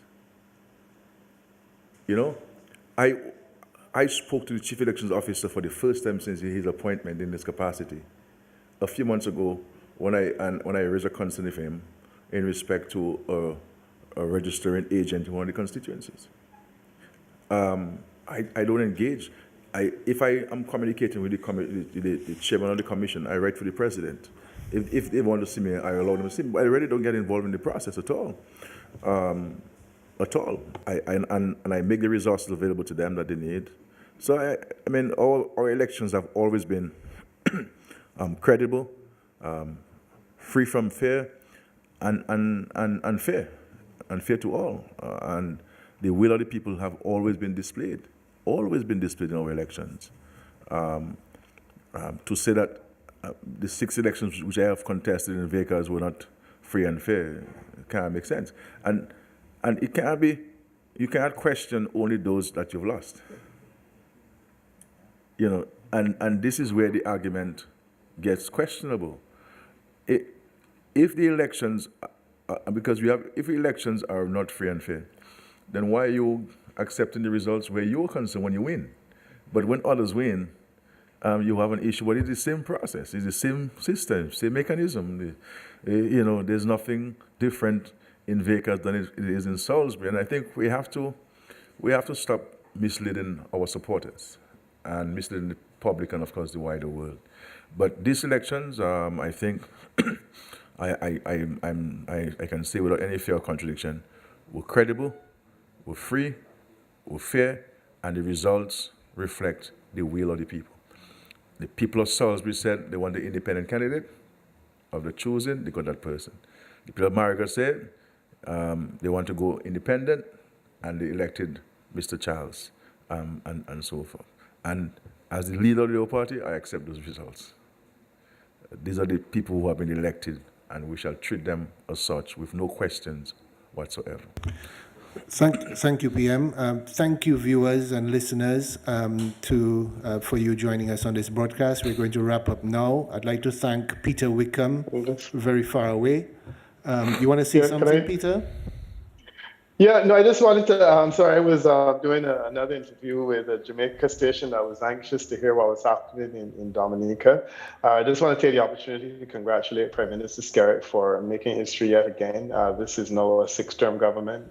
In all of my time, I've never seen a government elected 6 times, and Prime Minister Skerritt has done this. I think that he also dodged a bullet in relation to some changes that took place in Grenada that caused a very different outcome, and I think the political strategy has won. At the same time, I'm also buoyed by the fact that the developmental agenda that has been outlined for Dominica is clearly working and will be continued. I've been visiting Dominica for a few years, and I've been seeing slowly but surely the changes that have taken place. And I'm also really impressed by the resilience of the Dominican people, having lived through the hurricane and the recovery that has taken place, and you know, the leaps and bounds that have been making are really impressive. I'm familiar, as PM said, with the issues on the ground and the concerns that some people have. And I do know that many Dominicans have developmental concerns, and I'm certainly happy to hear that these are being addressed. So I just want to take the opportunity to congratulate Prime Minister Skerritt and the new government, to wish him well. There are a number of new faces, there are a number of ladies in the lineup, and there are a number of younger people in the lineup. And I think that all augurs well for the future. So all the best, PM, and congratulations, and good luck to you as you move forward. Yeah. All right, so thank you, Dominica. Thank you to the rest of the Caribbean who are watching. And for those who want to get final counts, you can go to the electoral office site in Dominica, which is the electoraloffice.gov.dm. So that's electoraloffice.gov.dm. By tomorrow, hopefully, there should be updates on that site with all of the results. At present, the final count is 19-2 to the Dominica Labour Party. So wishing everyone well, and thank you very much. Okay.